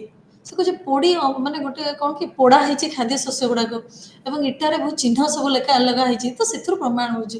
ତ ମେହେରଗଡ଼ଠାରେ ବେଲୁଚିସ୍ତାନର ମେହେରଗଡ଼ଠାରେ ପ୍ରଥମ ପର୍ଯ୍ୟାୟରେ ତୁଳନାରେ ଦ୍ୱିତୀୟ ପର୍ଯ୍ୟାୟରୁ ବନ୍ୟ ପଶୁଙ୍କର ଅସ୍ଥି କମ୍ ସଂଖ୍ୟାରେ ମିଳିଛି। ତେଣୁ ଅନୁରୂପ ଭାବେ ଗୃହପାଳିତ ପଶୁମାନଙ୍କର ଅସ୍ଥି ବହୁ ପରିମାଣରେ ମିଳିଥିବାରୁ ସାଂସ୍କୃତିକ ପର୍ଯ୍ୟାୟ ଶିକାରରୁ ପଶୁପାଳନକୁ ପରିବର୍ତ୍ତନ ହୋଇଥିବାର ପ୍ରମାଣ ମିଳିଛି। ତେଣୁ ସେ କହୁଛନ୍ତି ଏଥିରୁ ଜଣାପଡ଼ୁଛି ଯେ ସେମାନେ ଶିକାରରୁ ପଶୁପାଳନ ଆଡ଼କୁ ମୁହାଉଛନ୍ତି, ଯେଉଁଥିପାଇଁ କି ତାଙ୍କର ଅସ୍ଥି ସେଇଠୁ ନ ମିଳିକି ଏଇଗୁଡ଼ା ସବୁ ଗୃହପାଳିତ ପଶୁର ମିଳିଛି। ବହୁ ପ୍ରକାର ସମାଧି ଦ୍ରବ୍ୟ, ମାଟି, କଞ୍ଚା ଇଟାର ଗୃହ ମଧ୍ୟ ମିଳିଛି। ମିଳିଛି। ତାପରେ କିଲିଗୁଲ ମହମ୍ମଦ ଏବଂ ରାଣୀଗୁଣ୍ଠା। ତ କୁଏଟା ଉପତ୍ୟକାରେ ଅବସ୍ଥିତ କିଲିଗୁଲ ମହମ୍ମଦରୁ ଖୋଳିକି 4ଟା ସାଂସ୍କୃତିକ ଅନୁକ୍ରମ ମିଳିଛି। ସେଇଥିରୁ ପ୍ରଥମେ 3ଟି ପର୍ଯ୍ୟାୟ ନୂତନ ପ୍ରସ୍ତର ଯୁଗର। ଖ୍ରୀଷ୍ଟପୂର୍ବ 5500 ନିର୍ଣ୍ଣୟ କରାଯାଉଥିବା ପ୍ରାରମ୍ଭିକ ମାଟିପତ୍ର ବିହୀନ ଆସାରାମିକ ପର୍ଯ୍ୟାୟରେ ଲୋକମାନେ ଘରେ ସୁନ୍ଦର ସୁନ୍ଦର ମାଟିର ଘରରେ ଚିତ୍ର କରିକି ରହୁଥିଲେ। ଏହି ସ୍ଥଳରୁ ମିଳିଥିବା ମାନବକୃତି ମଧ୍ୟରେ ମାଇକ୍ରୋଲିଥ୍ ମିଳିଛି ଏବଂ ନୂତନ ପ୍ରସ୍ତର ଯୁଗର ଉପକରଣ ବି ମିଳିଛି। କିଲିଗୁଲ ମହମ୍ମଦ ରାଣୀଗୁଣ୍ଠାରେ ବିଭିନ୍ନ ପ୍ରକାର ଗୃହପାଳିତ ପଶୁ ମଧ୍ୟ ମିଳିଛି, ଗାଈ, ଛେଳି ଏବଂ ମେଣ୍ଢାର ଅସ୍ଥି ମଧ୍ୟ ମିଳିଛି। ତାପରେ ସିନ୍ଧୁ ନଦୀର ଶାଖାରୁ ଆମକୁ ମଧ୍ୟ ବହୁତ ପ୍ରକାର ଗାଈ ଗୋରୁର ଅସ୍ତିତ୍ୱ ମିଳିଛି, ଚୁଲି ମିଳିଛି, ବିଭିନ୍ନ ପ୍ରକାରର ଆର୍ଟିଫ୍ୟାକ୍ଟସ୍ ମିଳିଛି। ତାପରେ ଆସିଲା ଆମର ଉତ୍ତର ଅଞ୍ଚଳ। ସୋ ଉତ୍ତର ଅଞ୍ଚଳରେ ଆମର ବୁର୍ଜାହମ ଏବଂ ଗୁପକ୍ରାଲ ଠାରେ ଆମକୁ ଖନନ କରି ଜୀବନଶୈଳୀ ଏବଂ ବିଭିନ୍ନ ପ୍ରକାର ତାଙ୍କର ଆର୍ଟିଫ୍ୟାକ୍ଟ ଉପରେ ଧାରଣା ମିଳିଛି। ଶ୍ରୀନଗର ଠାରେ ଡାଲ ଲେକ୍ ଠାରେ ବୁର୍ଜାହମ ଅବସ୍ଥିତ। ଏହି ସ୍ଥାନର ବିଭିନ୍ନ 4ଟି ଖନନ ପର୍ଯ୍ୟାୟରେ ଆମକୁ ପ୍ରଥମ 2ଟି ନୂତନ ପ୍ରସ୍ତର ଯୁଗ ବୋଲି ବିଚାର କରାଯାଏ।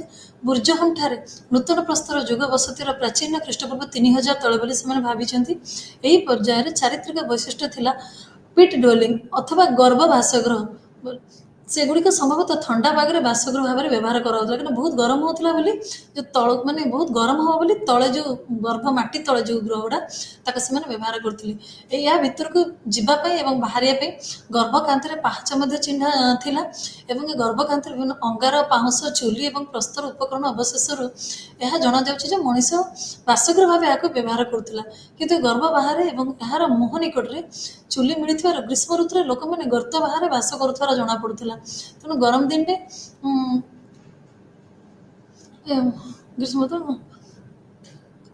ତ ବୁର୍ଜାହମର ଖନନରୁ ଆମକୁ ବିଭିନ୍ନ ପ୍ରକାର ମାଟି ଅସ୍ଥି ମଧ୍ୟ ମିଳିଥିଲା। ମସୃଣ କୁଠାର, ଛେଣି, ଚକି ମଧ୍ୟ ମିଳିଥିଲା ଏବଂ ହରିଣ ଶୁଙ୍ଗୁରେ ତିଆରି ଜିନିଷ ସବୁ ମିଳିଛି। ଅସ୍ଥି ମଧ୍ୟ ମିଳିଛି, ତେଣ୍ଟା ବର୍ଚ୍ଛା ମଧ୍ୟ ମିଳିଛି, ଯେଉଁଥିରୁ ଜଣାପଡ଼େ କି ସେମାନେ ମାଛ ଧରୁଥିଲେ, ଶିକାର କରୁଥିଲେ।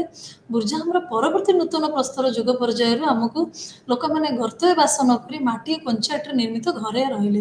ଆଉ ଖାଲ ଢିପ ଗାତରେ ରହିଲେନି, ମାଟି ଆଉ କଞ୍ଚାଇଟ୍ରେ ତିଆରି ଘରେ ରହିବା ସେମାନେ ଶିଖିଲେ। କାରଣ ସେ ଗାତ ଭିତରେ ରହିଲେ ତାଙ୍କୁ ବହୁତ ଅସୁବିଧା ହେଲା ଧୀରେ ଧୀରେ। ଏବଂ ସବୁଠୁ ଇଣ୍ଟରେଷ୍ଟିଂ ଜିନିଷ ଜଣାପଡ଼ିଲା ଯେ ମଣିଷ ସହିତ କୁକୁରକୁ ବି ମଧ୍ୟ ସେମାନେ ଗୃହପାଳିତ ପଶୁମାନ ଏବଂ ସେଥିରୁ ଜଣାପଡ଼ିଲା ଯେ ସେମାନେ ଯେଉଁ ତାଙ୍କ ସହିତ ଯେଉଁ ବିଭିନ୍ନ ପ୍ରକାର ଗୃହପାଳିତ ପଶୁ ରହୁଥିଲେ ସେ ଭିତରୁ ମଣିଷ ସହିତ ସେମାନେ କୁକୁରକୁ ବି ସମାଧି ଦେବାର ପ୍ରମାଣ ମିଳିଛି, ଯେଉଁଟାକି ଆମର ରେଡ଼ିଓ କାର୍ବନ ଡେଟିଂ କରିକି ଜଣାପଡ଼ିଛି ଯେ ସେ ରେଡ଼ିଓ କାର୍ବନ ଡେଟିଂ କରିକି ଜଣାପଡ଼ିଛି ଯେ ନୂତନ ପ୍ରସ୍ତର ଯୁଗ ସଂସ୍କୃତି ଖ୍ରୀଷ୍ଟପୂର୍ବ 1700 ବର୍ଷ ପର୍ଯ୍ୟନ୍ତ ସେ ଜାଗାରେ ବଞ୍ଚି ରହିଥିଲା। ଏବଂ ତାଙ୍କର ଯେଉଁ ଅବିଶେଷରୁ ମିଳିଛି ସେ ଅବିଶେଷରୁ ଜଣାପଡ଼ିଛି ଯେ ସେଠି କୁକୁରମାନଙ୍କୁ ବି ବିଭିନ୍ନ ପ୍ରକାର ସମାଧି ଦିଆଯାଇଛି। ତାପରେ ଆସିଲା ଗୁଲଫକ୍ରା, ଯେଉଁଟାକି କୁମ୍ଭାକାର ଦକ୍ଷିଣ ପୂର୍ବର 41 କିଲୋମିଟର ଦୂରରେ ଅବସ୍ଥିତ ଏବଂ ଏଥିରେ ଗୋଟେ ବିଭିନ୍ନ ପ୍ରକାର କୁଠାର, କରୋନା, ଛୁରୀ ମିଳିଛି। ପଶୁପାଳନର ବୃଦ୍ଧିର ପ୍ରମାଣ ମିଳିଛି, ମାଟି ପାତ୍ର ନିର୍ମାଣର ପ୍ରମାଣ ମିଳିଛି, ହାତ ନିର୍ମିତ ମାଟି ପାତ୍ର, ଚକ ନିର୍ମିତ ମାଟି ପାତ୍ରର ପ୍ରମାଣ ମିଳିଛି। ଏହା ବ୍ୟତୀତ ଏହି ସମୟରେ ଲୋକମାନେ ପ୍ରସ୍ତର ଓ ପୋଡ଼ା ମାଟିରେ ନିର୍ମିତ ତାକୁଡ଼ି ଚକି ଏହି ଅଞ୍ଚଳରେ ଲୁଗା ବୁଣାର ପ୍ରମାଣ ଦେଇଥାଏ। ତ ଏହା ସବୁ ବିଭିନ୍ନ ଜାଗାରୁ ଆମକୁ ବିଭିନ୍ନ ପ୍ରକାର ପ୍ରମାଣ ମିଳି ଚାଲିଛି। ତାପରେ ଆମର ଆସିବ କେନ୍ଦ୍ର ଭାରତ। ତ ଏଇ ଯେଉଁ ଜାଗା ଗୁଡ଼ା ମୁଁ ଆପଣଙ୍କୁ କହି ଚାଲିଛି, ଏଇସବୁ ଜାଗାରେ ଆମକୁ ଏଇ ଯେଉଁ ପ୍ରମାଣ ମିଳିଛି ଏଇଥିରେ ଆପଣ ଦେଖିପାରୁଥିବେ ବିଭିନ୍ନ ଜାଗାରୁ ଆମକୁ ବିଭିନ୍ନ ପ୍ରକାରର ଜିନିଷ ସହିତ ମାନେ ତାଙ୍କର ଜୀବନଚର୍ଯ୍ୟା, ଜୀବନଶୈଳୀ ସବୁ ପ୍ରକାର ଧୀରେ ଧୀରେ ବଦଳି ଚାଲିଛି। ଆମେ ଖାଲି ତାର ଉପକରଣ ନୁହଁ, ଉପକରଣର ପଦ୍ଧତି ନୁହଁ, ତାର ବିଭିନ୍ନ ଯେଉଁ କ'ଣ ତା ପାଇଁ ବ୍ୟବହୃତ ହେଉଥିବା ମେଟେରିଆଲ ବି ନୁହଁ, ସେମାନଙ୍କର ରହିବା ବାସସ୍ଥାନଠୁ ଆରମ୍ଭ କରି, ଜୀବନଚର୍ଯ୍ୟାଠୁ ଆରମ୍ଭ କରି, ଖାଇବା ଜାଗାଠୁ ଆରମ୍ଭ କରି, ଗୃହପାଳିତ ପଶୁପକ୍ଷୀଠୁ ଆରମ୍ଭ କରି, ଏମିତିକି ଶେଷରେ ସେମାନେ ତାକୁ ପାଳୁଥିବା କୁକୁର ପାଇଁ ବି ସମାଧି କଲେ ଏବଂ କେତେ କେତେ ଫେଜ୍ରେ ସେମାନେ ତାକୁ ସବୁ ଖନନ କରି ବାହାର କରିଛନ୍ତି, ତାହାର ଧାରଣା ବି ଆମକୁ ମିଳେ। ତ କେନ୍ଦ୍ର ଭାରତରେ ଆମର ବହୁତ ଗୁଡ଼ିଏ ନୂତନ ପ୍ରସ୍ତର ଯୁଗ ମଧ୍ୟ ମିଳିଛି। 4000 ରୁ 2500 ପର୍ଯ୍ୟନ୍ତ ମିଳିଥିଲା। ବିନ୍ଧ୍ୟ ଅଞ୍ଚଳରେ ବେଲାନ ଉପତ୍ୟକା, ସନ୍ ଉପତ୍ୟକା ମିଳିଛି, ଉପତ୍ୟକାର ମିଳିଛି ଏବଂ ଆମର ବିଭିନ୍ନ ସ୍ଥଳ ଅନେକ ନୂତନ ପ୍ରସ୍ତର ଯୁଗର ସ୍ତର ମଧ୍ୟ ଚିହ୍ନିତ ହୋଇଛି। ସେ ସ୍ତର ହେଲା ଉତ୍ତରପ୍ରଦେଶର ଆଲାହାବାଦ ଜିଲ୍ଲାର କୋଲ୍ହାଣ୍ଡିଆ, ମହାଗରା ଏବଂ ମଧ୍ୟପ୍ରଦେଶର ସିଧି ଜିଲ୍ଲାର ଝୁନଝୁନ ଜାଗାରେ, କୁନଝୁନ ଜାଗାରେ ମଧ୍ୟ ମିଳିଛି। ଏହିସବୁରେ ପ୍ରଥମେ ତ ନୂତନ ପ୍ରସ୍ତର ଯୁଗ ଚିହ୍ନଟ କରାଯାଇଥିଲା ବେଲାନ ଉପତ୍ୟକାର, ଯେଉଁଥିରେ ପ୍ରାଥମିକ ପର୍ଯ୍ୟାୟରେ ତାମ୍ର ପ୍ରସ୍ତର ଯୁଗ ଏବଂ ଲୌହ ଯୁଗର ପୂର୍ବବର୍ତ୍ତୀ ସମୟ ଥିଲା। ନୂତନ ପ୍ରସ୍ତର ଯୁଗ ପର୍ଯ୍ୟାୟରେ କୃଷି ଏବଂ ପଶୁପାଳନ ମଧ୍ୟ ମିଳିଲା। ଧାନ ଅବଶେଷ ମିଳିଛି, ମାଟିପାତ୍ର ଧାନର ଚିହ୍ନର ପ୍ରମାଣ ମିଳିଛି। ରେଡ଼ିଓ କାର୍ବନ ଡେଟିଂରୁ କାଳ ନିରୂପଣ କରିକି 7000 ରୁ 5000 ବୟସ ଭିତରେ ଭାରତୀୟ ଉପମହାଦେଶରେ ଧାନ ଚାଷର ପ୍ରାଚୀନତମ ସ୍ଥାନ ଭାବେ ସୂଚିତ କରିଥାଏ। ଏହି ସ୍ଥାନରୁ ପ୍ରସ୍ତର ଏବଂ ହାତ ନିର୍ମିତ ବିଭିନ୍ନ ଉପକରଣ ମଧ୍ୟ ମିଳିଛି। ତ ଏହା ସବୁ ଆଲୋଚନା ପରେ ମୁଁ ଆପଣମାନଙ୍କୁ କହି ରଖି କି ଆଜିର ଏଇ ଯେଉଁ ଆଲୋଚନାରେ ଆମେ ଏଇଠି ରଖିଲୁ। ପରବର୍ତ୍ତୀ ଆଲୋଚନା ଆମେ ପରବର୍ତ୍ତୀ କ୍ଲାସରେ କରିବୁ। ଆଜିର କ୍ଲାସକୁ ମୁଁ ଏଇଠି ସମାପ୍ତ କଲି। ଧନ୍ୟବାଦ।